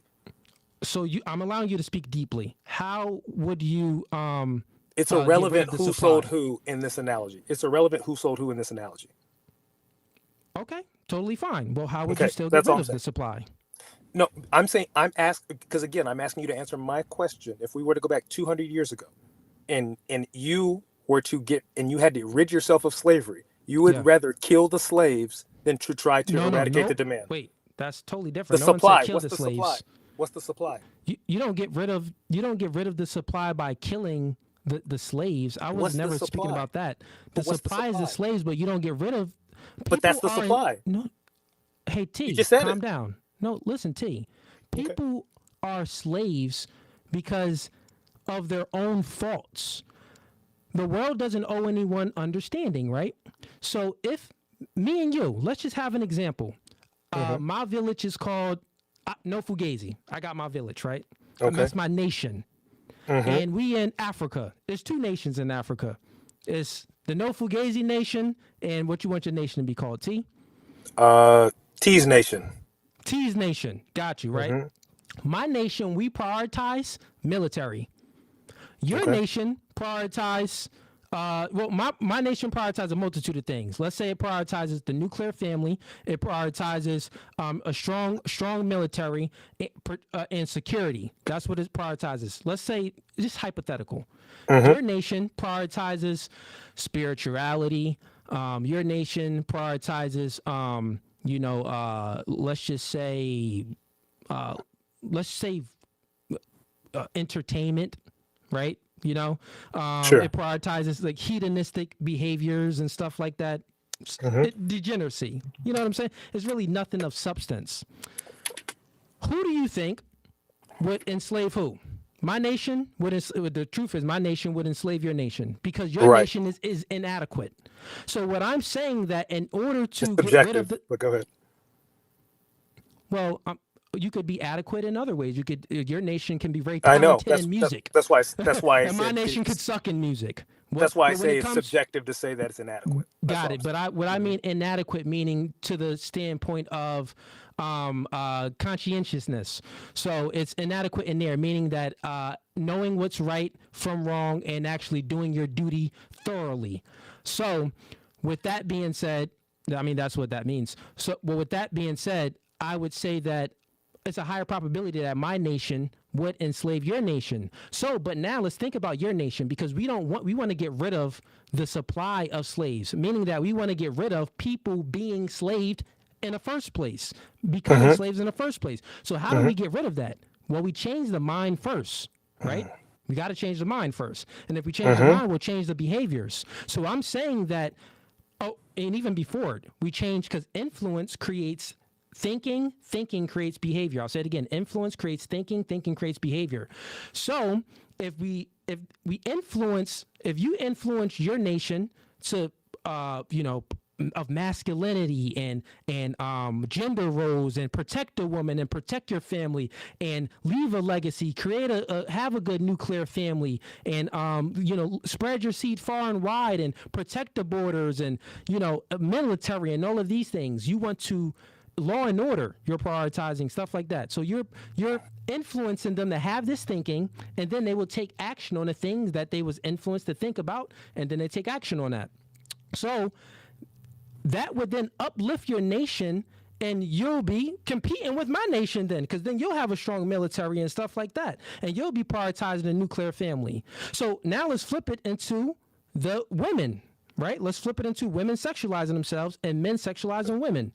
We already know that it's better to get, it's about to be checkmate. We already know that it's better to get rid of the supply. So all I'm saying is we have to influence women to have a different influence women to have a different thinking. Well, influence women, they'll have a different thinking, then they take different actions. So we influence women by saying, girls, get off the stripper pole. That's not, virtuous to do. Stop having OnlyFans. Don't do this. And it may seem shameful to say it, but sometimes shame is a good motivator. So, but why of not shame the change men? behavior. But why not shame the men that are going into the strip clubs? I do that too, bro. I tell dudes, I had a whole debate with the guy. He called them before. Bro, did you watch I haven't watched. Okay, you haven't watched the whole stream. I got it. So real quick, stream. I'll sum it up. I do it all, bro. So I had a guy that called in three calls before you called in. He called in. He said that he was like, bro, I pay for sex. I was like, and he was like, a man paying for sex, that's okay, because I'm paying for the dates. I'm paying to show her a good experience, so I might as well pay for sex too. I told him, like, I said, bro, do you think that you can keep your dignity while paying for sex? He said, yeah. I said, okay, so you can keep your dignity while paying for sex? So then I already went through all of it, but then I ripped him on a debate. He conceded that he couldn't keep his dignity while paying for sex because he admitted that he gets a better sexual experience from a woman that truly likes him and truly submits to him the natural way than actually paying for it. So then he's like, yeah, my dignity really wouldn't be there because even when I paid for sex, the sex was kind of whack. The head wasn't that good. But when I got it naturally and I liked the girl and the girl actually liked me, she actually sucked my dick with more ferocity. She actually gave me better sex and rode the dick. So I was like, yeah, you experience better sex yourself by, doing things the right way instead of paying for it. So I tell guys all the time, bro, don't be out here, don't be promiscuous and be paying for sex or promoting the OnlyFans and promiscuity in women. So we got to do it both is what I'm saying. Then that's what the conversation should be. It shouldn't be trying to just eradicate the supply and not having a conversation about eradicating the demand as well.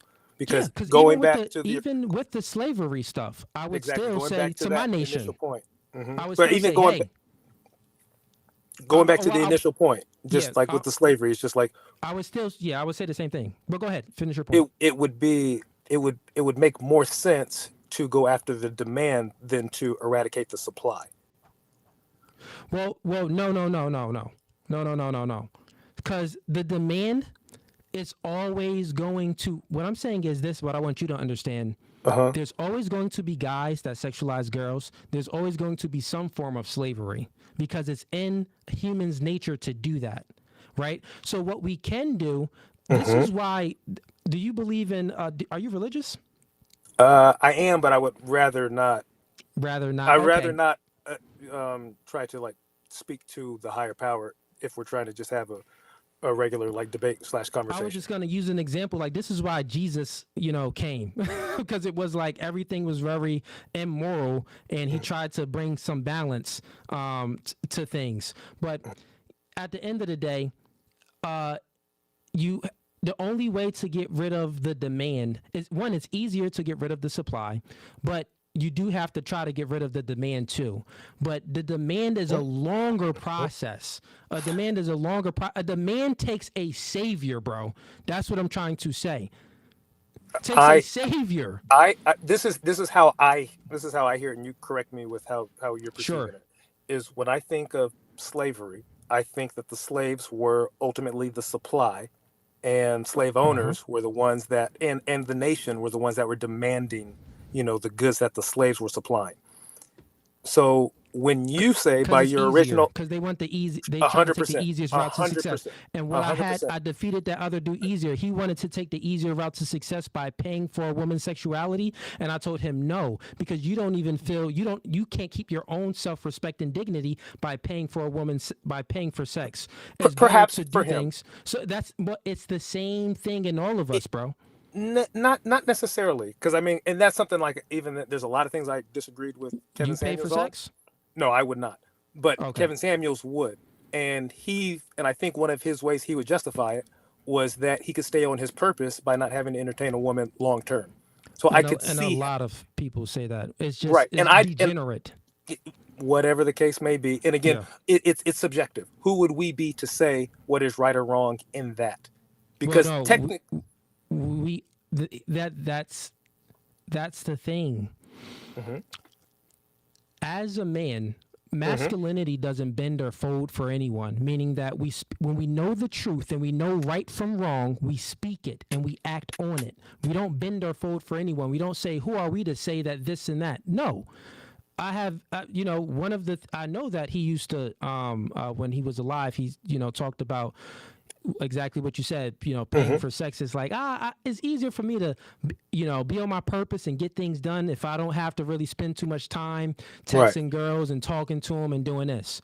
Right. I would say, well, bro,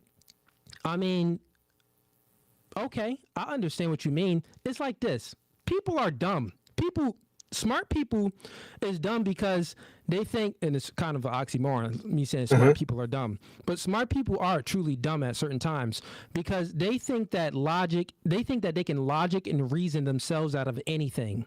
No. Logic and reason has to be subordinate to something. And what I teach is to be subordinate to the thing that is to be subordinate to that. So the thing that logic and reason is subordinate to, I teach to be subordinate to that, and that's God. You get it? So when it comes to a man, in all of these situations that we're speaking about, paying for box, slavery, women sexualizing themselves, and all of it is all immoral and it's all degenerate, right? It is. That's just the facts. You're saying that, well, it's not really. What I mean, I don't.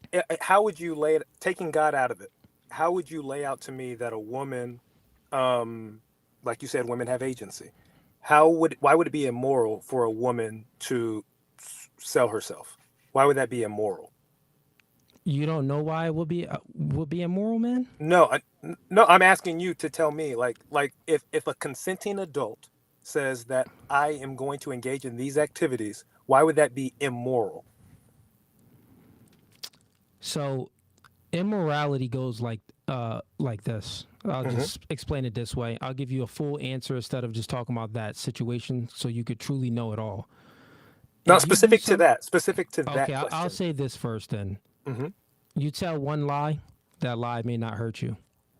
It may not even hurt that other person, right?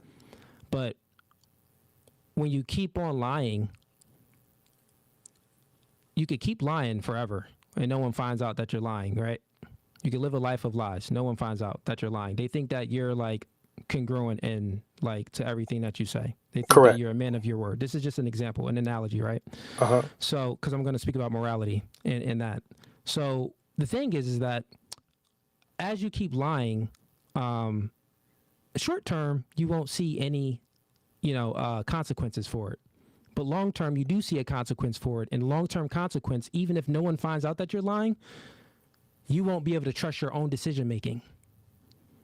You get that, bro? You won't be able to trust your own decision making. But you're likening lying. But you're likening lying to sex work. And I'm asking you a specific question. I'm just speaking about morality. Period. And I got you. I'll go into the sex work.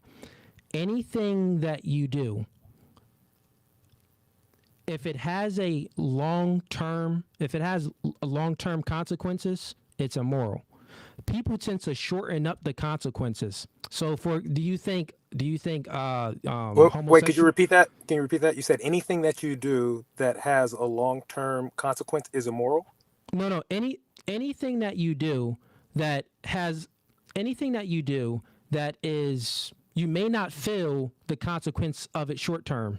I'm saying that anything that you do that is, let's say, not morally right, because that's what we're talking about, morality. Anything that you do that is immoral, even if you don't feel a short-term consequence, you will 100% feel a long-term consequence at some moment, at some point, in some situation with your life or your own thinking process, your own reasoning process. It won't benefit you. So you will receive some type of consequence to some degree. So what I'm saying that a woman, now let's go back to the woman, because we're speaking about the woman sexualizing herself. You're saying, well, a woman's selling her sexuality, selling sex, doing porn or something. How is it immoral? Correct. Well, it's immoral because if everyone did it, well, guys would be incels. They would just be paying for box. They would just be there won't be any strong bonds and relationships created. Kids would be growing up. But we're not advocating for everyone to do it. If some people did it. Got it. But here's the thing. That's what I'm talking about, short term and long term. Even if a small group of people are doing it, that still doesn't mean that it's morally right. It's still immoral, even if it's small people. A man having anal sex with another man, I don't care if no one does it, but just Jerry did it. If Diddy did it, but no other human being did it, well, Diddy, it's immoral.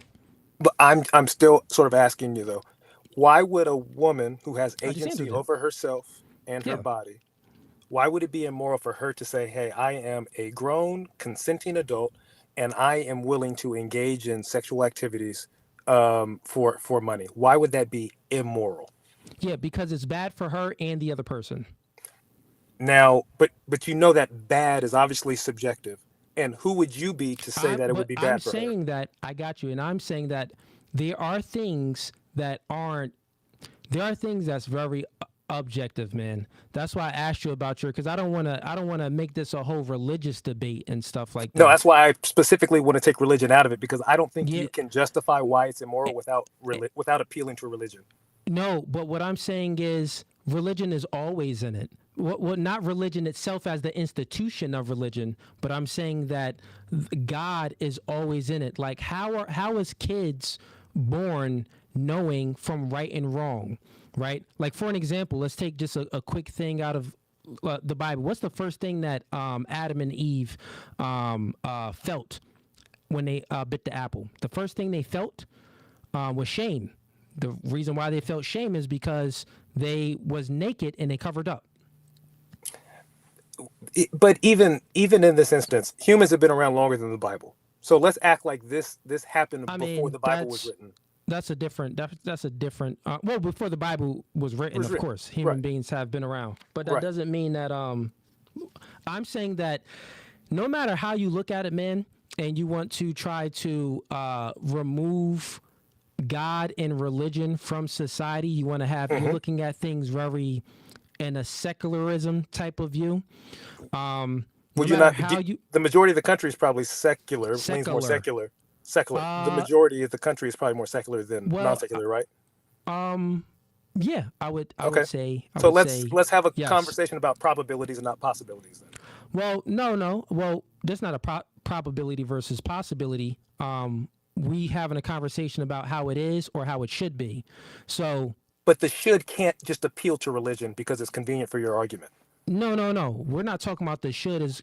I'm not saying that. I'm saying that even if you have this secular belief and you think that God isn't real and you believe in evolution and you believe in nothingness, whatever your beliefs is, it don't matter because it was already the influence of God in religion took this society and this country and many other countries already to its own moral standpoint, like its own moral baseline.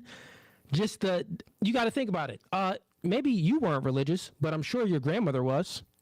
No, I am religious, but I don't want this let's just think about conversation it. to appeal to religion. That's why I think I don't. And I'm just saying that even if we're not having a religious argument, at the end of the day, God's influence was still influenced the way we're thinking now, and the conversation we having, the way society operates and everything like that. That's still within the Bible, bro. The hierarchy. You ever read the Bible? Numbers is talking about a hierarchy. Everyone gets a number, and you have to. This guy goes there. You have to have a strong military. You're a number to create this. You got a number for that. You got a number for farming. You have a number for military.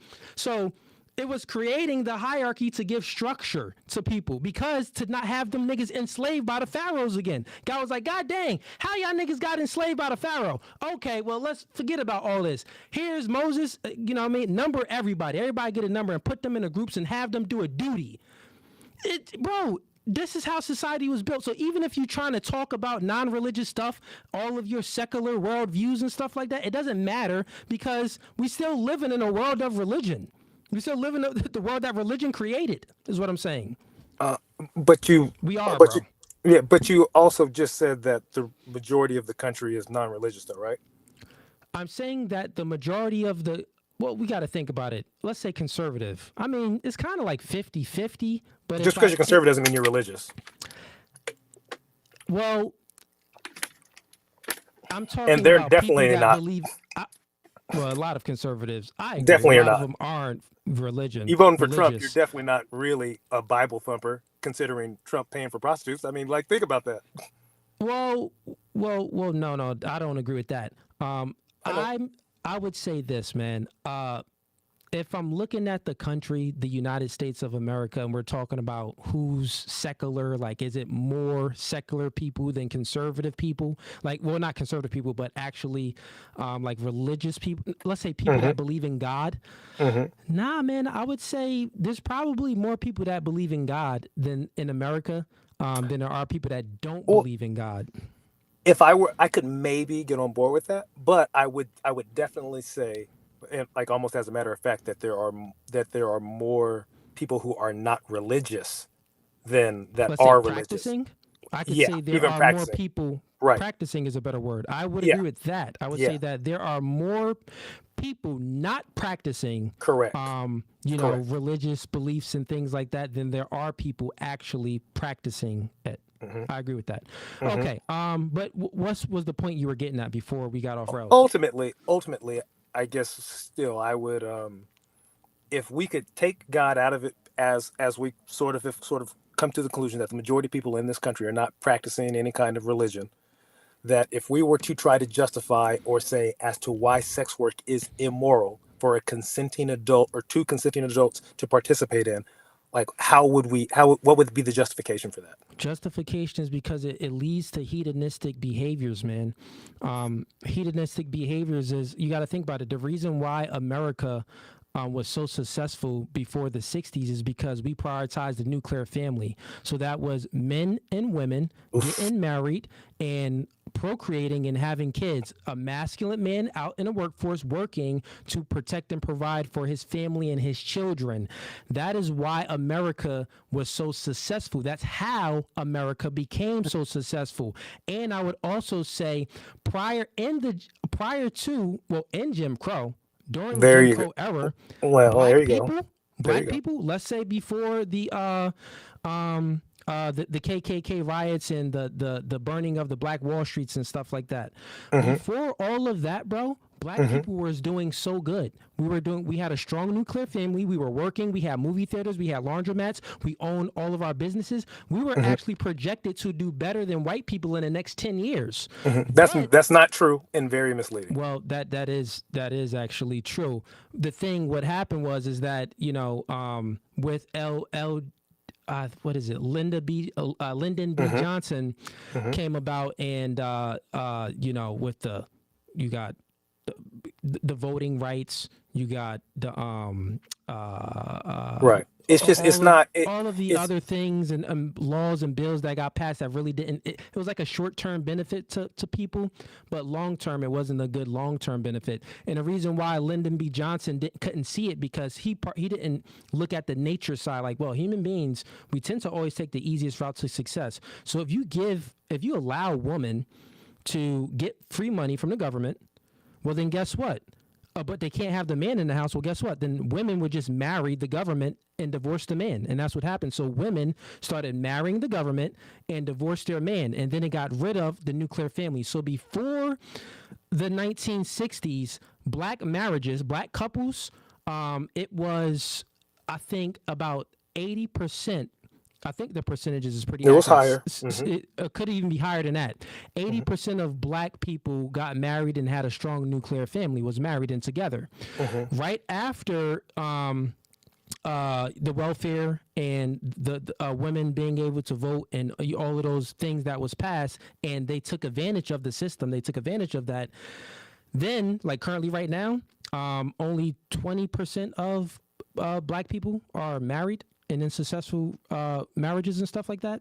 I don't know that 30, number. I think it's 20 to 30% of black people actually get married. So it went from 80 to 85, all the way down to 20 to 25, all the way down to 20 to 30% that has a successful long-term marriage. So it's like, obviously we know something went wrong there. But go ahead, get to your point of what you wanted to make, and then we'll wrap this up. But even in that, even the way you just narrated that, you leave out a lot of the things that also contributed to a declining, black nation, black people just as a whole. Everything, like from birth control to mass incarceration to oppressive laws that women can even get mass credit. Incarceration, the reason why it transpired at such high rates is because when you remove the father from the home, the father is the main disciplinarian. So the father isn't disciplining the kids, so then you have more kids being degenerate. So this is what I'm saying. Like, if we go back to your point, why a woman shouldn't be selling sex and doing porn or OnlyFans and stuff like that, because it's degenerate and it leads to the downfall of society and this nation.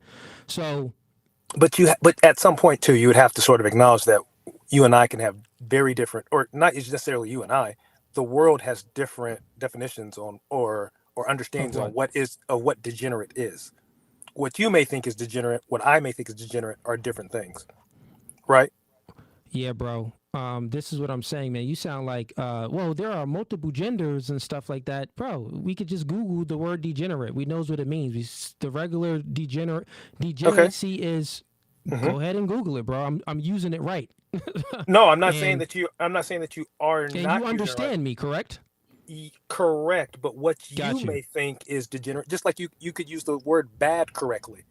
I could get that you may think that Shawshank Redemption is a bad movie, but that doesn't. You use the word correctly, but that doesn't mean that that is a objective true I know, statement. and that's why I'm hmm explaining that a woman sexualizing herself. Well, let's just say, because we're not talking about even sexualizing herself. We're talking about a woman doing porn hmm or any type of sex work, hmm right? hmm The reason why it's bad or the reason why it's degenerate is because it breaks down the nuclear family. That's what I'm saying. Because guess what? If Joe Schmo is in a relationship with his wife, right? And oh, well, I'm doing this, and okay, well, oh, this girl over here, Brittany, she's I could pay $150 for this, to see her OnlyFans. Okay, he's masturbating to her OnlyFans or porn.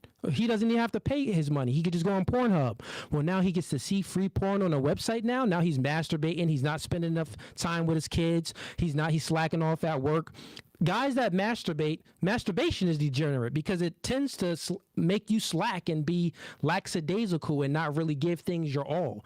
And not only that, it's shameful. You've masturbated before, and I'm sure when you looked in the mirror afterwards, you felt ashamed of yourself. Like, God dang, why didn't I have enough confidence to go out there and court a chick myself and to get them panties off the real way? Every man felt it. So yeah, bro, it's degenerate. What I'm saying is the girls that even do prostitution and do these things, they feel it themselves. They feel ashamed. They wouldn't want their daughter doing it. Think about it. Here's the perfect example to explain it to you. hmm Sex work. You got a daughter? No, Got it. If you had a daughter, would you want your daughter doing porn? no, Why wouldn't you want your daughter doing porn? Because it's degenerate, right? because I would hope to afford her other ways that she could express herself instead of doing that. Peel the layer back. Instead hmm of just expressing herself in other ways, why is it degenerate? I never called it And degenerate. You did. well, I'm saying, well, why wouldn't you allow her to do that? I think that there are ways that she could probably make more money that may not have the same kind of consequences Oh, as potentially sex work. okay. Now, why wouldn't you want her to feel the consequences of sex work? The same reason I wouldn't want her to feel the consequences of being a laborer and laying concrete. It may not be maybe good for her body. So would I call a Okay. guy that does blue collar work degenerate? No. That's totally different, man. What? Come Why? on, bro. No, but That's you. why Okay, though? let's stick with what you said, and hmm let's stick with what you said. Okay. You're comparing like apples to oranges, bro. It's That's crazy. what a comparison is. No, it Yes. doesn't. No, what a good comparison is comparing I can another lay it apple out to for you, another just like I apple. said, there is So a I physical demand on sex work, just like there's a physical demand on blue collar work. So no if no I can it choose between having my daughter be you're a talking about. receptionist, hmm I'm saying you, if I can choose, I would rather her have the easier work, which is what most people opt for. Like you said, the you easier will way want out. her to have the more. No. The reason why you're just misconstruing your words now, I correct you with what you just said. The reason why you wouldn't want your daughter Mm-hmm. to be selling her body Mm-hmm. on OnlyFans or doing porn and stuff like that, any type of sex work, Mm-hmm. is because you wouldn't want her to feel the consequences of doing that. And the consequence, you I said said that on her body. yeah, I'm getting to that. You said the Mm-hmm. consequences would be on her body, right? Correct. Correct. Now let's peel that layer back again. Mm-hmm. Why wouldn't you Because we got to get to the why. The why is the cause, and I'm saying that it's bad and it's degenerate, and you're trying to excuse it. But we're gonna keep peeling back the layer. Peel 'em Here's back. what happens: manipulation happens when you focus on the effects and not the cause. But you're still at the effects. You didn't get to the root cause yet. Let's peel the layer back again, because you're not gonna manipulate me. I don't want you to manipulate yourself. Sure, don't want you to manipulate the audience. So Right. peel the layer back again. Now here's another question. So you already said that. You answered the reason why you don't want her to feel the consequences. Well, because it will be on her body. Correct. Right? Now, Correct. peel that layer back. Why wouldn't you want her to feel those consequences on her body? Don't compare it to anything. Just answer why you wouldn't. Why you wouldn't want her to. It's a physically demanding job, and I wouldn't want her to have also- a physically demanding job. Got it. Also, besides physical, do you think that it's a mental? Will it play 100%. any part in her mental? 100%. 100%. Okay, got it. Do you think that it would play any part to her value, to how people would view her reputation? Yes. Okay, and you would see that if she does sex work, it'd be deemed as disrespectful to not just herself, but to your family. Not necessarily. That Okay, would be an assumption that'd be an assumption you're making, and you'd be Okay, entitled that'd to be make got you. So say me and you friends, T. Me and you friends. We out at a barbecue, right? And your daughter name is Katie, and then you tell me that you won't feel disrespectful if me and all our other friends pull up your daughter name is Katie OnlyFans, and we're like, dang, T, yo, your daughter throwing it back, bruh. She getting her cheeks clapped. Would you feel disrespected or not? Would I feel disrespected? God dang, T, you will feel No, disrespected. Don't run from it. I'm not You running will. from it. It's not running from it, but it's you are making these assumptions, trying to But like T, morally load it. It isn't an assumption. It is hypothetical to test your logic. Would you feel disrespected? I could see as to why one would feel disrespected. You yourself wouldn't feel disrespected if all your group of friends got around at a barbecue and was watching your girl getting plowed by 3 big black Jamaicans. And you hear your daughter noise in the back because they got it on loud. They playing. And you hear, you hear all this type of crazy stuff. You, T, wouldn't feel disrespected. Come on, be honest, man. Yes, Be a I good would sport.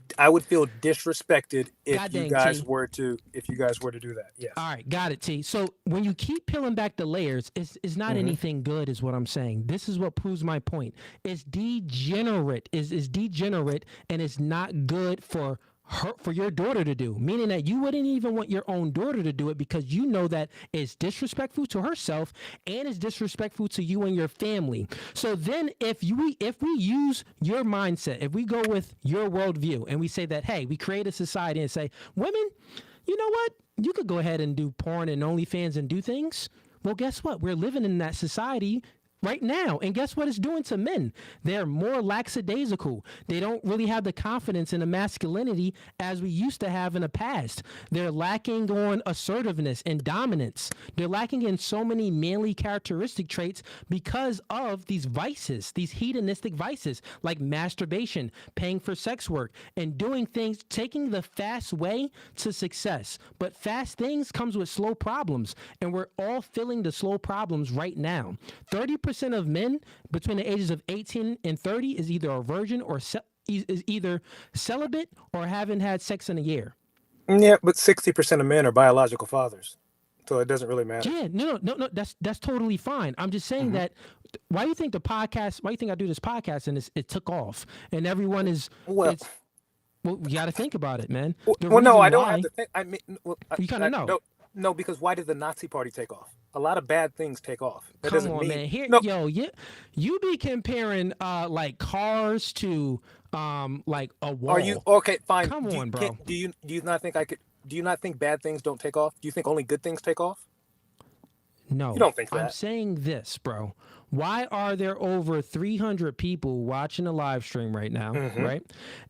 And I'm doing debates with multiple people. You're not the first one. You're the fourth person that came on to debate, but the longest one. It's cool. Why do you think that we are maintaining such live viewers? Why do you think other podcasts like Fresh and Fit. I can name so many of them that's in this space. Fresh and Fit, Pearly Things. Why do you think Sure. why do you think that they are galvanizing such a huge male audience? The reason why they are galvanizing such a huge male audience is because men been slacking and they've almost been like sold the dream, right? Like this I Disney agree with fairy that. tale. I agree with that. And they've been lazy and they've been indulging in these hedonistic behaviors and not really asserting themselves in society. My podcast is, I tell guys like women, you gotta, be the best version of yourself. Men, you should strive to be the best version of yourselves. And if people are doing that in the nation that I would build, your nation, you would just allow people to do anything. It'd be hedonistic. We'll take over your nation as well. So guess what? Because my nation, what we're going to prioritize is nuclear families. We're going to prioritize, love over lust. We're going to prioritize. That's not true though. Integrity over. But be mindful. The nation agrees with me more so than it agrees with you. This nation is more reflective of the way that I'm thinking than the way that you were thinking. You would concede that, right? No, I wouldn't even concede that. I wouldn't even concede. You think the there are way you're more thinking. people out there that are? It's not about your thinking.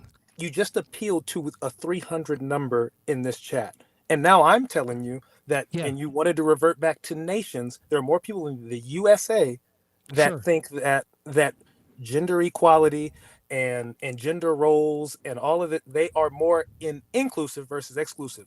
Like you would agree with that, right? There are more people think. You think there are more people in the United States that think like you? No, I wouldn't say that. I wouldn't agree to that point. The reason being is because influence creates thinking, thinking creates behavior. So I would change it. I would say, well, there are more people that was influenced to have your thinking, which is indoctrination. So that's what I would say. You don't think that your chat is indoctrinated? Well, you don't think they're incels? Indoctrination is nature versus nurture, right? Sure. So the reason why I'm saying that the reason why this is so appealing is because it goes into the nature. They understand it. Like, wait, I was like lied to. Like, no, it pats them on the back. It pats them on the back because they don't want to be losers. It doesn't pat them on the back because they what? Because they're losers. It pats them on the back because it allows them to scapegoat women. It's the incel community. No, not at all. My podcast, when men call in, just last week, I had a guy call, and even today, I was giving guy to the game that said that he wanted to pay for a woman's sex work. No, guy 100%. Called in last week. Everything that I say is giving advice to uplift a man and to not. People think that I talk bad about women. I had this guy that called in. He was fat and obese, and his woman was sleeping with another man. And he said, "Oh, bro, like what can what can I do? Like it's all the woman's fault." He was like blaming the woman, blaming his girl, his ex. I was like, but you would acknowledge that if 40% of people, 50% of people are married, you acknowledge that X amount of people, the median wage is probably $50K. Whatever these averages are, I would guess that your chat is below average in just about every meaningful metric, and that is why they subscribe. No, I disagree, man. I don't have, and here's another thing, bro. How my podcast got started, I don't have any incel community. I don't have a community that's not getting girls. So I'm not as big as these other podcasts and things like this. My community mostly are older than the incels is more of the younger community. I don't really have a young community. My community, most of the people in the chat right now, they're in their 30s, bro. When you offer your, and then you can, obviously this will help. When you offer your coachings, do most of your coachings pertain to how to date and how to get women? No, it pertains to relationships. Yeah. How to maintain them?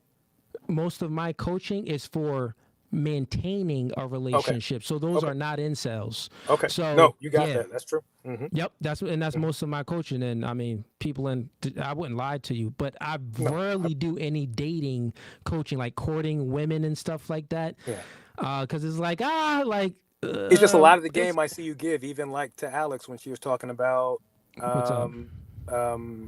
she was saying how quickly a woman takes to move on, and how you gave game saying, men out there, a woman is vulnerable, so you can be getting with women when she's vulnerable. And I've seen you give tidbits That to wasn't men. even game. That was just telling it what it is. I'm telling the 100%. girls too, like, hey, if you're vulnerable, it sucks for you. 100%. Because guys you're more susceptible to be influenced through your ears, because a nigga could be charismatic and rizz you up. You're more susceptible to being rizzed up by a guy if you are vulnerable. But if you're not as vulnerable and you're more rational in your mind and you're not going through these things or been through as much trauma, well, you'll be operating in more of a rational mindset, and you won't be so susceptible to what a guy is just saying or doing. Saying, you'll be more susceptible to what he is doing rather than saying. No, I yeah, no. Yeah. I So agree with no, that. I truly give. But she was just talking about. That's why when it's the conversation that me and Alex had, it was a short clip, but it was a 1 minute clip. The full episode, that full conversation on a podcast, I was like, yeah, guys, don't do that, bro. Like, it's trash. You're really not even gonna get the best. Vulnerable sex isn't good sex either. I even say, like, nigga, you want to get a chick vulnerable, man, that junk gonna be trash, bro. Sure. But yeah, it ain't gonna be as good as if she wasn't vulnerable and she truly liked you. Sure. But overall, my assumption, and I guess I've seen this at a Fresh and Fit live show when they asked the audience that was there, how many of you guys are in relationships? The overwhelming majority of them were not in relationships. The overwhelming majority of them were looking to get into a relationship and were looking on how to do so. And I would assume that there's a lot of overlap between the Fresh and Fit community and your community and just overall the Red Pill manosphere. I think most of the manosphere isn't really in sales. I think it's very attractive. And hear me out, right? I think most of the reason why the manosphere or the red pill community takes off is because we're speaking truth to things that men actually feel. So most men in regular relationships and in marriages experience this one time in their life. One time. Most men, not all, but most men, I'm going to say it. They experience a woman withholding sex for compliance. And the reason why they experience that is because they're lacking in their own masculinity themselves. So they tend to blame the woman. They think like, oh, dang, like, wait, she's withholding sex for compliance. I think that's the number one reason. So then it's like, dang, I was with this chick and I didn't know what was going on, but I was loving her. She was just going out and doing things. And I didn't know why I wasn't getting a good experience, how I used to got the good experience when we first met. But it's been 2 years and she don't treat me how she used to treat me in the first 6 months. And this is what we speak about in this community. Well, we speak about masculinity. My nigga, the reason why she's not sucking your dick how she used to suck your dick and give you a lot of sex in the beginning is because of you. 100%. It's because of the man. And 100%. we give the man different advice and different prescriptions on how to overcome that and how to mitigate that from happening again in their future relationship. So I think that's the majority, because most men get confused, right? Bro, myself, I'm sure you and other men, in some way, shape, or form, dealing with a woman, you're like, something wrong, like she not really like liking me like that anymore. At some point in your life, you're like, yeah, she liked me, but now she really not like, she was giving me attention, but she's not really giving me all of that attention anymore. And we tend to, and this podcast speaks about male and female intersexual dynamics from a biology standpoint. So women, they tend to operate from you just have to get it. You have to get it.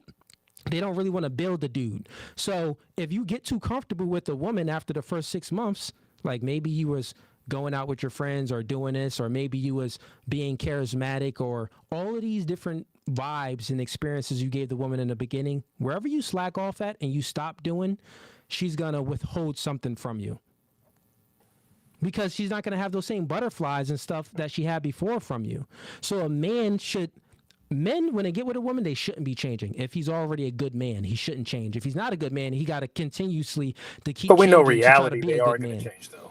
What We know everybody changes in a relationship, right? What I'm speaking about from the standpoint of the attraction standpoint, because attraction isn't symmetrical, it's asymmetrical, meaning that when a man is in a relationship with a woman in the beginning process, throughout the things that he is doing, from the small things, even the way he's maybe the dude, if he's talking to her on the phone, sometimes he'll switch up his voice like, yeah, baby, this, what's up? If he was doing that in the beginning, and that could have been natural to him, or he was hanging out, or he couldn't chill with the girl because it's the beginning part of the relationship. He already had plans. Oh, yeah, baby. Yeah, I can't see you tonight. I'm going out with the boys. But then all of a sudden, after 6 months or a year, you're never going out with the boys. You're always up her butt. And girls is like, nigga, you too clingy and on me all the time. Well, that's a woman's nature. A woman don't like a man up her butt all the time. They say that they want a man always home, but in reality, they treat the men that's always home and up their butt bad. And they withhold sex for compliance from that man because they no longer feel those vibes. It's an old saying that says that distance brings the heart closer. What's the saying? Distance makes the heart finer or something like that. I forgot what it's called. Sure, Chat, let me know. But you get what I'm saying. Like distance, you know, makes the heart grow fonder or something. Sure. Yeah, distance makes the heart grow fonder. Thank you for that. But so that saying is real is because it kind of does, and women tend to operate like that. Like you can't be up their butt. Like I even do a podcast and girls let me know. I gave them two options, guy A, guy B. One guy, he sends one DM, hey beautiful, how are you? That's guy A. And they're both the same attractiveness. Guy B, he says, hey beautiful, how are you? He says he likes a couple pictures. He comments on a couple pictures. Then he sends another message. Hey girl, yeah, so you know, when I'm gonna see you, da da da. He's doing all of these type of things. And all the girls admit that guy A is more attractive than guy B. The guy that did less is more attractive than the guy that did the most. But girls admit to it. But girls would also admit that they would prefer a guy who is communicative, right? Well, that's totally different. That's totally different than a guy that's doing the most. A guy that can communicate with the woman. That's much. You need to be a good communicator in any relationship. Who's more likely to be more communicative? The guy that does the least or the guy that does the most? I would say, well, who's more likely to be more communicative? Well, it really can't say when it's in a situation like that. If we're talking about the guy that's sending one DM versus the guy that's sending many DMs, well, the guy that's sending many DMs, he could just be thirsty and he could just hit it and quit it. He could be, but that's why I say in probabilities. That's why I say in probabilities. So we got to extrapolate the example. We got to say the guy that is doing the least as far as pedestalizing the woman, let's say that, he's more likely, even if he isn't communicating, because communicating isn't the end all, communicating isn't the woman's baseline. Protecting security is the woman's baseline. So even if the guy, because you got to think about it, a guy that's out there being a protector and a provider, he ain't going to be always home. It's impossible for him to be always home. So that means that he's not going to be, and he's doing multiple things. It's the probability is lower that he's going to be communicating less with the girl. Wait, so you're of a belief. You are correct. Wait, okay. But I'm saying that the woman's baseline is security. So if that guy, even if he's communicating less, but he can provide more security while making her feel the vibes, while him still being charismatic and still making her feel those butterflies, he's more likely to get a woman to comply and be submissive and not withhold sex for compliance. So you think in the year 2024, women would prioritize protection and provisioning over communication? Long term, yes, they prioritize the guys. So women prioritize, well, I'll say this. Women prioritize feelings or hypergamy. So hypergamy is really security. Feelings men prioritize hypergamy as well. Well, what? No, a man doesn't operate. A man don't. Hypergamy is a someone, your partner, that's doing better than you. So hypergamy is a woman. A woman wants a man that's taller, stronger, more competent, and makes more money. Men don't prioritize that. Hypergamy. Yeah, hypergamy, the action of marrying or forming a sexual relationship. Wait. Sexual relationship with a person of a superior sociological or educational background. Yes. So when So a that's not man, men. the Men will date a nigga. Guys date a chick that work at McDonald's if she bad and if she's submissive. What you talking about? the majority, when couples are marrying, the man is marrying a woman that's more educated than him. That's Education is totally fine. Education has nothing to do with competence. But in the definition of hypergamy, the action of marrying or forming a sexual relationship with a person of a superior sociological or educational background. Yeah, it's the sociological aspect, right? Okay. And the So educational, a man marries up. Well, you could say marries up. Well, that doesn't, men don't prioritize that. You're incorrect. That's wrong. The reason Then why you're are more wrong, married? But why are college educated women more likely to get married and stay married? that has nothing to do. You're looking at it all wrong, bro. I mean, I can't even believe I got to explain this. I'll This is explain it statistical again. truth, though. I'll explain it again, and then I think we got some other people in the chat. I'll get to them, some callers in. But here it goes, bro. Hypergamy doesn't, men don't operate in a hypergamous nature. We don't care if a woman is educated or not, right? If you bring out a statistic, I'm saying that your statistic doesn't correlate with hypergamy from a man, meaning that he's not operating off that standpoint. But a statistic is a fact. You're talking about a no. The statistic doesn't correlate with hypergamy, bro. Your statistic doesn't correlate with hypergamy. A guy isn't gonna marry a chick that has a college degree, but she's a 4. He don't give a freak about her college degree. He's looking for the girl that, men prioritize beauty. After beauty, we prioritize compliance. Are you gonna bring me peace and follow my lead? That's what we prioritize. I don't even necessarily disagree with your perspective, but I guess I would ask you then, So why I'm just saying that speaking, it doesn't correlate. Correlation doesn't. Your correlation, bro, right here doesn't equals causation. Your correlation doesn't equals. That's what I'm saying. Correlation doesn't equals causation. So you would go on the record to say that even though college-educated women are more likely to get married, meaning they are more likely to be pursued, they are more likely to stay married, they are less likely to divorce. That's wrong. That's incorrect. They're not more likely to be pursued. To get married, it is, because that is concrete. College-educated women are more likely to marry. A man pursuing a woman versus a man pursuing a woman. Pursuing and marriage is two totally different things. Exactly. Hypergamy specifically says marrying, not pursuing. Bro, let's just end this real quick. You as your own self, right? You as yourself, a man that's 30, how old are you? 39? 39. 39 years old. How much money do you make a year? $80K. You make $80,000 a year. Okay, above average. How tall are you? 6'1". 6'1", good. Above average, right? So most of the women that you've dated yourself, did you make more than them? Half and half. Did they have a higher degree than you? Yes. Did you care about their degree? No, nigga, you ain't care about their degree, bro. That's what I'm talking about. It just happened to be that way. Nigga, you did. Bro, the whole chat knows, bro. No man cares about a woman's degree. It's in our nature. We don't give a freak about a woman's college education. Be mindful. This is what I'm saying. Is if there was like a McDonald's employee and you just handed her this college diploma, bro. I'm not. No, go ahead. You've been going off. Go ahead, bro. The college diploma doesn't make the woman valuable. I can agree with you there. But the values it took for the woman to get the college diploma makes her valuable.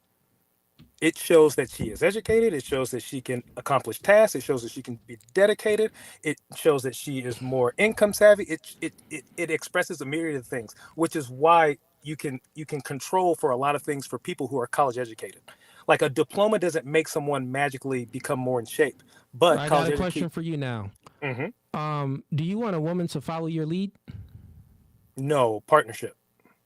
I don't believe in gender roles. All right, forget it then, man. I'll let you go, man. Good convo. Good convo. I'll get to the other chat. We got some other people in here. I'll get to them both. But T, do you normally watch the podcast and episodes? When you have your disagreement panel, I expect to be invited. Yo, shoot a DM to we'll finish up the discussion and get into more stuff. It's good that you have it's cool that you have a different perception about things. But yo, shoot a DM to No Fugazi Podcast, DM, and then we'll make sure we send you the link next Wednesday directly to you. Put your face in a thumbnail, and we'll come up with a topic that we could discuss. How about that, bro? Or let's say, well, DM us, and then you let us know what topic you want to discuss, and then we'll build from that. Cool? Sounds good. All right, bro. Have a blessed one. All right, brother. Be good. Be safe. You too, man. All right, chat. Man, we about to wrap up, bro.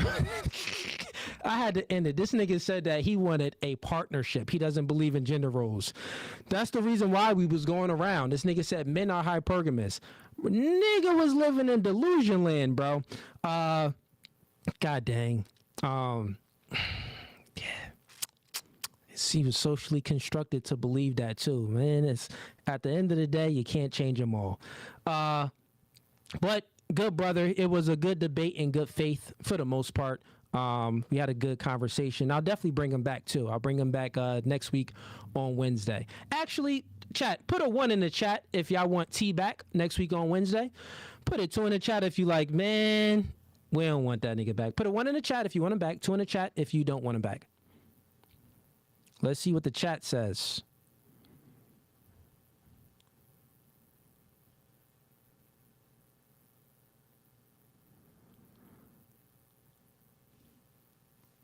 Chat is saying 2s. We got more. We only got 2 1s. Well, we got 4 1s, but mostly 2s. It's like 22s now. Yeah, it's all 2s. A few 1s coming in. I'll bring them back anyway, since I told him, be a man of my word, told him I'll bring him back. I'll bring him back next week on Wednesday. Still, T, if you're watching, hit the No Fugazi Podcast on Instagram DM.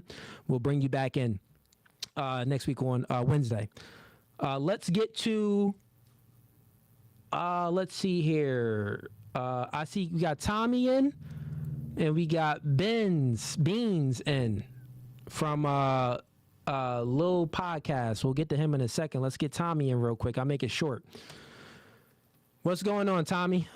Welcome to No Fugazi Podcast. Where you from? Norway. Oh, it says Tommy /Norway. So you are from Norway, Tommy. Yeah. All right, man. What's up? Talk to me. Do you have any disagreements or something? No.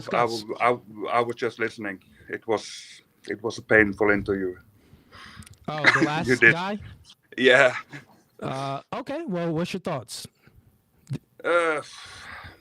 Did you disagree with the things that I said, or you? No. I disagree with him about this sex work thing, especially. Yeah, that's the thing, man. People that have those secular beliefs, they really don't believe in God. They don't believe in a higher power. It's all like self and hedonistic. They believe that, well, the woman is a woman of agency, so she can do whatever she wants. Well, well, nigga, if the stove is hot, we should tell people not to touch it, right? He would say, well, if the stove is hot, we should let people do what they want. No, we don't let people do what they want if the stove is hot. Tell them not to touch it. But yeah. Yeah, but, I see it like if you don't think it's immoral, why not let your wife do it or girlfriend do it? Exactly. Yeah. And I checkmated them on every point. Like he said that he wouldn't let his wife do it, and I'm like, well, why? Let's peel back the layer because it's degenerate, right? It's immoral, and he couldn't concede to it because he know it was immoral. Like, and I checkmated them with the part where I said, well, you would feel disrespected too if your daughter went out there and got her cheeks clapped online. He tried to say no, then I made him concede. Yeah, I think the shame is more than the disrespect. Yeah. Well, shame is the shame is the feeling of disrespect. Yeah. Like you disrespect someone and they feel shame. So shame is the feeling of disrespect. So yeah, man. But any other questions, Tommy? No, not Yo, particularly. Tommy, how long have you been supporting, man? Oh, I've been watching you for a few months. Yo, I appreciate the support, man. It's later. It's about 5 in the morning. So 5 in the morning, and you're up watching it, man. I appreciate that. Hey, Tommy, I would recommend that you join up for the membership by clicking the first link. It's $5 for the gang tier, $10 for the hitman tier, $25 for the mob ties tier, and you get special privileges. If money is an issue, that's totally fine. Still, if you don't want to join up for the membership, just sign up for the Discord. That's free, and we'll keep you up to date on all new things coming. And that's the second link in the description. All right, man. Appreciate it, bro. Have a good one. Yeah. All right, last caller, and we're going to wrap up. All right. Welcome to No Fugazi Podcast. Beans, talk to me. You back, man. What's good, fam? What's going on, brother? Nah, man, just sitting up here typing up this letter to YouTube to get you removed. I'm tired of y'all, man. I can't take y'all no more, man. He said, man, I can't take this, nigga. You got to go. Yeah, man, y'all got to go with this. I don't understand the logic. Sometimes I don't think y'all be listening to yourselves. Shout out to the people in your chat, though, who are actually, they have the gall to disagree with you on your own channel. And shout out to you for not booting them out, because I know a lot of niggas that do that. Well, some of the people in the chat, I mean, we got haters and supporters that be in the chat. You know, some people in the chat, they be having secular views too. They may not agree. Just like when you came on, you don't agree with everything, but you watch the show. So it's just like that. The people that disagree, totally fine. And people that agree, totally fine. We leave them all in. No doubt. Yeah. Now this is the thing I gotta get at you about, man. You like, sure, bro. I think I probably should have waited like 6 months, got in the gym and got buff. You know what I'm saying? Because I'm tired of y'all with this blaming men for women's behavior stuff, bro. Y'all have to stop this rhetoric, and I mean today. As of Wednesday, April 24th, I don't ever want to hear this come out of your mouth again. I watched your show. Yeah. When did we blame women? We'll blame men for women's behavior. About 6 minutes ago. In that conversation with that dude T, right? It's something that you specifically said, right? Yeah. I want to preface it by saying this. So I watch your show, and it's a lot of times I see the title is "This Chick Had to Get Kicked Off," and that chick had to get kicked off. Cooley, you got it. What don't you have, bro? You got it all. You're light-skinned, you got bad long hair, you got the goatee, big beard, you got money, you in shape. You got it all. And somehow these chicks come on the show and they don't submit to your masculinity. Explain that to me, brother. I don't understand it. Why would you ever have to kick anybody off your show? Yo, listen, that's the world doesn't owe anyone understanding. It's up to us to understand the world. With that being said, there are some women that are degenerate and that's masculine and never had a man speak to them the way I speak to them, because they usually, the girls that I kicked off, they was raised without a father. I would say all of them. They didn't have a masculine man in a home, a man that, or if they didn't have a masculine man, they never had a boyfriend or any man to tell them, shut up. What you're saying is incorrect.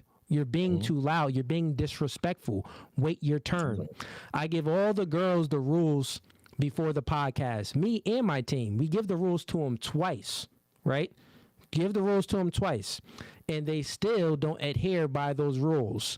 So with that being said, women is like the old saying. Women are like, similar to kids to some extent, right? This is why they look for a man's guidance. And this is why men naturally want to guide women, meaning that lead women. Women want a leader, and men want to lead women naturally. It's that natural order of things. And I think that the women that I kick off, they never experience the natural order of things in most cases. So here's the thing. I'm not gonna try to push back on anything that you just said, but here's my problem is that you all have to be willing to concede that same ideology when you're talking about men in these relationships, right? Because when the girls come on your show, they come on your show They don't walk in and say, "What's up, Fugazee? Fuck you and your stupid ass podcast," and start pushing your mics over, right? They come in on their best behavior. They act like they good to go. They act like they're gonna have some podcast decorum. They're having conversations with you. But some of them come in with an agenda. Some of them come in with an agenda because they want to make a point.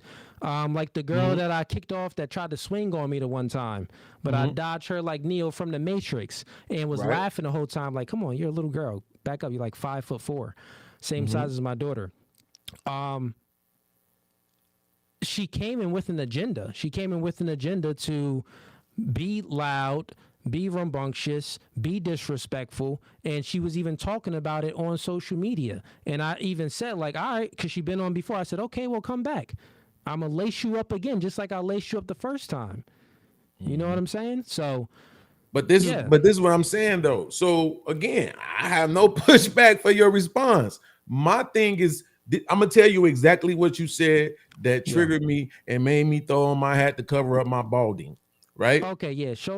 Let me speak specifically. This is exactly what you said. You said the reason why men be in these sexless relationships is because of their masculinity.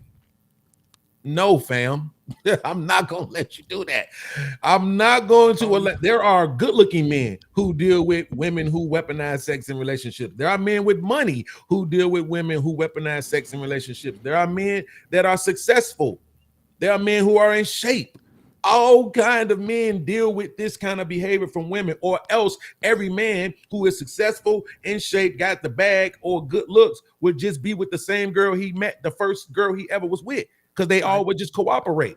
We have to stop throwing men's masculinity under the bus, bro. This is ego on y'all part. And I got it. Y'all got a few thousand subscribers and people watching y'all, but you can't pretend every single time that it's, oh, well, if a man ain't getting what I'm getting, then it's his masculinity. No. Think about those girls that you left because they weren't right. And that's what the majority of men are dealing with. Y'all got to stop throwing men's masculinity under the bus. Every podcast, it's this. We punch down on men and men's masculinity. This is why I don't call this the manosphere. This shit is high school at best. Because we want to pick and choose which men we going to support instead of supporting them all. You can't talk crazy about single mothers and the product that they raise, but then when those men are making themselves available for the podcast, you spend, not you, but this is what these niggas do. They spend the whole time punching down on them instead of highlighting and saying, see, single mothers, this is the result of your choices, right? Yeah. And helping build those brothers up for free. Right, but y'all gotta stop throwing masculinity on the bus, man. These guys, it ain't nothing wrong with these guys' masculinity. It's something wrong. You know what's wrong is that they can't steal on these women. You can't touch them. They can be as disrespectful as they want to be, and there's nothing you can actually do about it except leave them. But then when you leave them, you're abandoning a woman. You're abandoning your family. It's all this other criticism that you're gonna get. You criticize if you stay. You criticize if you go. But then we want to say, but it's your masculinity. Nah, man, this society is sick. Okay, it just is what it is, and we got to stop pretending like it's something wrong with the men. It's something wrong with the people in power that's forcing all this BS on us. Yeah, man. With the stuff that you said, I don't disagree with it, and I don't speak from the standpoint of how you took it. So it's like this, right? The woman is a mere reflection of the man's masculinity. You may not agree with it, but it is. On the other hand, the same way I tell a woman that she needs to take accountability because she chose the wrong guy. If she has a guy and she's in sex zone, he only hitting it, but he not committing to her. Oh, well, baby, you chose the wrong guy. The same thing I tell men. You chose the wrong girl, right? I say that all the time. I don't just say sometimes it isn't always the guy's masculinity. I don't always say that. I give both sides because I know that it is not always on the man because the onus be on the females a lot nowadays, right? So in regards to a man dealing with a woman and say he's masculine, he's this and that, you know, he could still get into a situation by just choosing the wrong woman that is withholding sex for compliance. Maybe he didn't, you know, couldn't discern that she was maybe a gold digger, or couldn't discern that she only wanted him for this and it wasn't truly genuine, right? So that happens, but the majority of cases, right? The majority of cases, it isn't the man's choosing. The majority of, because men give relationship, men hold the key to relationships, women hold the key to sex.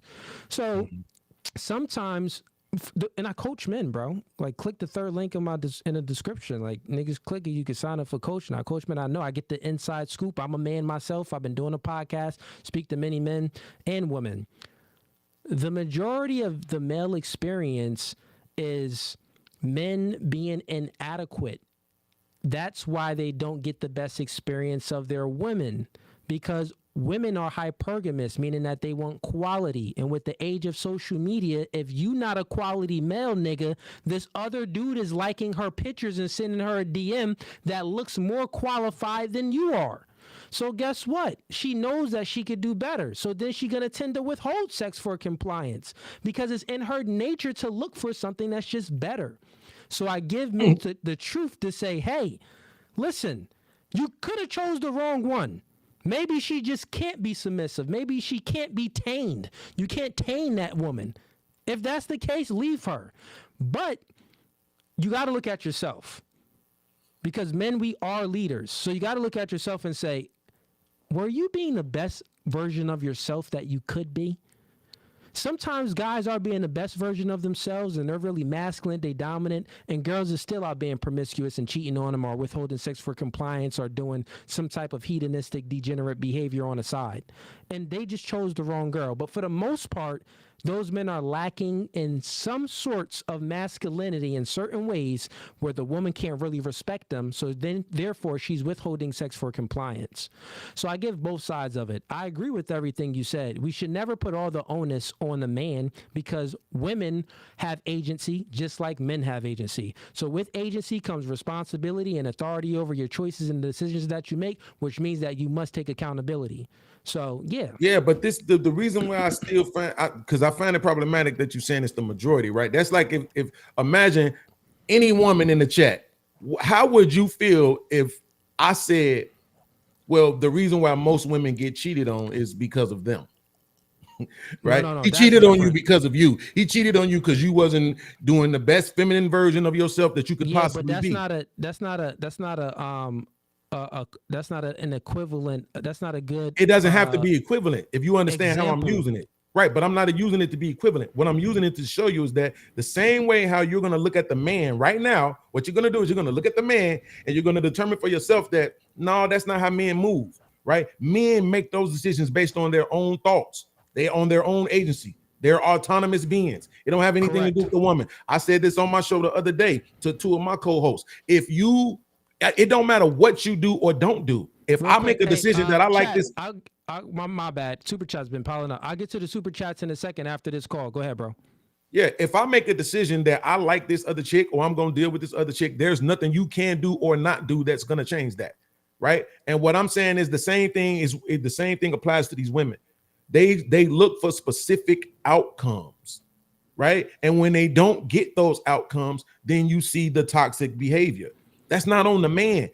There's no guarantees in life. None at all. Not to mention the fact we're talking about relationships. So you knew who I was when you got with me. You knew what it was when you got with me. So if there's some kind of change that you're looking for that isn't happening fast enough for you, guess what? That's already problematic because you're not supposed to be focusing on me. That's not how healthy relationships work. We're not disagreeing. We're not in disagreement here. You're just missing. No, the only thing we're disagreeing on is that you think it's the majority of the time it's the men and their masculinity, and I just disagree with that part.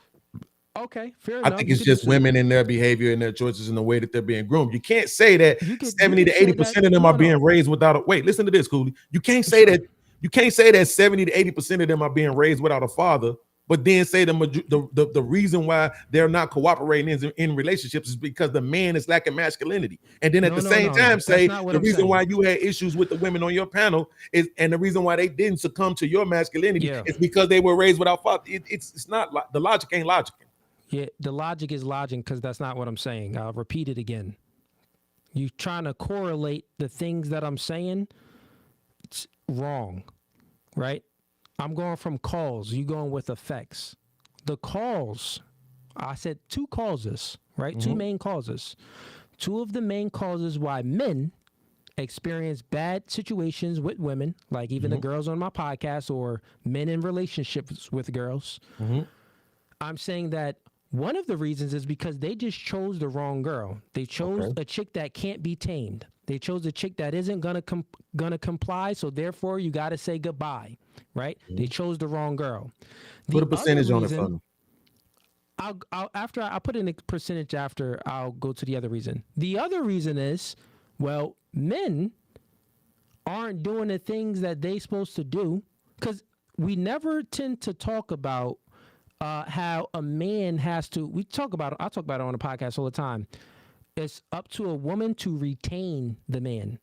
A woman has to retain the man that she has. So that onus is on her. Once you get the man, you can obtain him, but then you have to retain the man. And how you retain a man is adding value outside of sex, which is being submissive, being compliant, and being a cheerleader for your man, because men, we don't want much. But then men have to retain the woman as well. And that's, you retain the woman. Bro, if you're slacking off, we got the statistics here. Most marriages end, well, one, because the woman just losing feelings for the guy. Well, that's because he was in that, he stopped doing the things that he got the girl because he got too comfortable. Right? So then that means that the woman, the same way she viewed that man, the same way she viewed Tyrone in the first 6 months, after 2 years, she don't really view Tyrone like that, because Tyrone got a little too lazy. Maybe he was in the gym all the time and hanging out with his friends and doing things, but now he's home all the time and up her butt and playing video games and maybe got a little bit that comfortable weight, right? So the man kind of slacked off on things. So, but now we got to take into account that we live in a world of women. The same way men crave sexuality, women crave attention. It's the same way. So women are attention seekers. So they get all this attention via social media and Instagram and stuff. And guess what? Her hypergamous nature, wherever the mind is, the woman's body goes. We know this from even when we talk to the woman on the first date, right? So during the relationship, if you can't maintain her mind, my nigga, you ain't gonna be able to maintain her body. This is why most men are in sexless marriages, or with a woman that's withholding sex for compliance, because they no longer has the woman's mind. They stop doing the things that they were doing in the beginning of the relationship. They stop taking her out on dates and being charismatic and being that nice, charming guy. That's what I'm saying. So, and it's a fact. I can even speak about myself from when I was young to now that I'm older. When I was less assertive, less dominant, and less masculine, chicks didn't really respect me. When they seen me, they didn't really respect me like that. Men didn't really respect me. I mean, people still respected me, and I still got chicks, of course. I know what you mean. 6'4", but it's not to the same degree that it is now. It's a much higher degree. Now, when chicks see me, automatically they get like, oh, who's that nigga? They could smell the confidence and the masculinity on me. When I was young, they couldn't. I was 140 pounds. I'm 205 pounds now. I was making $40,000 a year, making well over six figures now. So this is the thing, though. But this is the thing. It's not that I disagree with you. Yeah, this all takes an account of getting a better experience. This all takes an account. A man self-improving takes an account on having a better experience with the woman. It's not to say that chicks don't be hoeing around and chicks is just bad. I'm not taking the onus off the woman. Yeah, it's not that. See, this is what I'm saying. When you talk about the situations in the relationships, I can't necessarily disagree with those. Got you. Right? You see what I'm saying? But it's like, bro, I've seen women cheat on a man when he was fighting cancer. Like, that's what I'm saying. It's not like, you saying like the man he stopped doing this, he stopped doing that, he let himself go. But it's like, when you say that, the suggestion is that in that same time, the woman was doing everything right. Yeah. You see what I'm saying? No, that's how I know you're not saying that, because I know you're not stupid enough to say that. But that's what I'm saying. Like, the interpretation that I have, and I hate using that word because I always tell people don't take me literally, right? But that's what I'm saying. That if I'm in a relationship with somebody, we both gain a few pounds, let each other go. We both stop doing things we used to do. We both treating sex like it's a chore now. Here's the thing. A man never takes on the nature of a woman. women are naturally lazy creatures. That doesn't mean that you slack off and be lazy because you talking about we both this. This isn't a partnership. That's why I flamed the last nigga that came in. I was like, bro, you done, bro. You talking about you want a partnership. But that's not feminine. No, you just described it and you didn't describe it as feminine. You just described gaining a few pounds or whatever and, slacking off and not doing the things that you used to do. You didn't say it was feminine. You just described it as something that happens in relationships. No. I'm saying that truthfully. I'm saying that it is feminine. Laziness is feminine. A lazy man is feminine. A man shouldn't be lazy. Masculinity embodies a multitude of things, and one of them is not laziness. You're not lazy on anything, bro. It was my 5th day going to the gym. I didn't take a day off. I didn't want to go to the gym. I act despite how I feel, even though it was laziness in my mind, but I didn't act on that laziness. So masculinity doesn't bend and fold based off my own feelings or someone else's feelings. We still have a duty to attend to. So this is what I'm saying. Let me say something real quick. Would you say that podcasting for a living was lazy? Podcasting for a living? No, I do other things than just the podcast. But no, but I'm saying, would you say a person who does a podcasting for a living that was lazy? No, not at all, because podcasting is you're being an influencer to some degree. So if you are influencing people, it takes a lot to do a podcast, and especially the podcast that I do is so much to do. So yeah, absolutely, right. Especially when you doing it all on your own. Trust me, I know everything. The music, everything is on your own. So I wouldn't say that. But there's people but there's people who would say that, right? Like I've literally heard the jokes for the last 3 years about all you lazy dudes want to do is podcast. You just want to jump up and do lives and this and that. That's because they don't know. I put way more hours daily into podcasting than I did on any job ever. Right. Yeah, but those is niggas that don't understand things. It's like people just be talking and talk. I know you're using that as an example, but them niggas, they just gonna talk. We let them talk. They talking nonsense. But yo, I'm gonna go ahead and get to the next caller, bro. No doubt. I appreciate you supporting. Absolutely. And yo, call in next Wednesday, bro. We'll continue this. Yeah, give me something else to push back on you about. Ain't nobody scared of you, Drago. I got you, man. Appreciate your support, man. Have a blessed one, bro. Peace. All right. Last caller, and we're gonna wrap up. We got Gail Star, FX VFX Studio. You are live with No Fugazee Podcast. Talk to me. Hey man, I just want to give you a big shout out, like big respect, man. I appreciate that, nigga. You look like you in space, nigga. You nigga look like you part of Star Wars, nigga. What you? Jedi? I am a VFX artist. That's what I'm actually doing, like for a living. Yeah, but I just wanted to give you a big shout out, and I really appreciate everything that you said. Like it even helps me myself.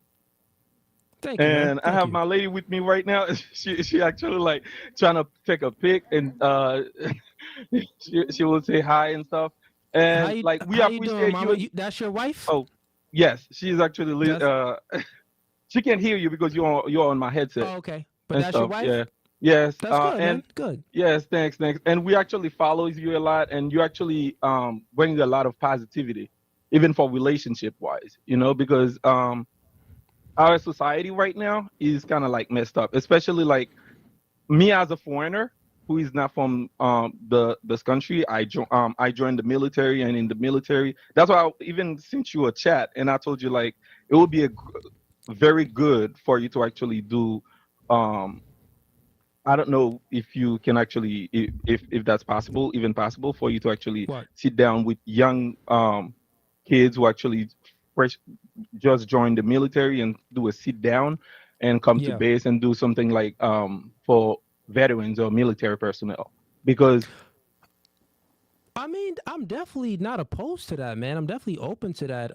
To meet with guys from the military. It's just if I got the right connect, I'm always open to speak to the youth, and to speak to men in general, whether if it's on a virtual platform like this or if it's in person, and I'm giving advice and guidance to them, because I think that the youth definitely needs guidance. Yo, where do you currently live? What state are you in? I'm in California. I'm actually you're in Cali. Yes, and I go to school in Los Angeles Film School. Big shout out to my school. Okay. Yeah. Right. Yo, I see you. I did see that you part of the membership, bro. I want to. Yes, I am. Yo, I appreciate the support, man. Hey, man. Before you Well, I'm about to end the stream soon, but go on Instagram and go to the No Fugazi page and send a DM. I'll add you back and we'll stay locked in. Oh, definitely, boy. All right. We'll stay locked in. I do see you in here supporting. I seen that you supported before as the Gale Star. I think I seen that before. Yes, that was me. Since we speaking now, we are locked in. Go ahead and hit the Instagram up, and I'll keep you up to date on all new things coming. I am going to go to Cali soon, so we could even lock in person. So. Oh, definitely. Hey, man, I got you, brother. Appreciate you. All right, you take care, man. Have a blessed one. You too. You as well. All right, chat. Hey, yo. This was a good stream. Thank you for everyone that's been in here supporting. I'm going to go ahead and wrap it up with the super chats. So we have Gale Star sends in $20. $20, keep it up, bro. I truly appreciate what you're doing. You're saving a lot of military men's lives with your podcast. Women is the prime reason why the suicidal rate is the highest in the Navy over any military branch. Woo. We got Gale Star sends in another $20. So he was really in here supporting before he called in. I appreciate you, bro.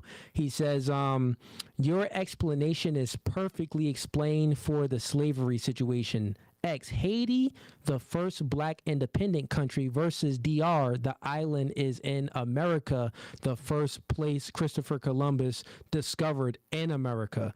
That is a fact. Yeah, bro. That T guy, I obliterated him on every point that he had, but cool guy. He got different perspectives. I'll have him back.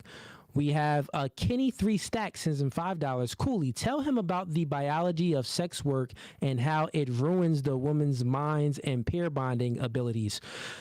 Yeah, I didn't even get into that, bro. That is facts. I got into it how it ruins the mind. He conceded on that, but I tried to take so many different avenues, man. He's a guy that says that he wants a partnership with the woman. He doesn't want to lead his woman. He's going to take many L's. We got Gale Star again sends in $10.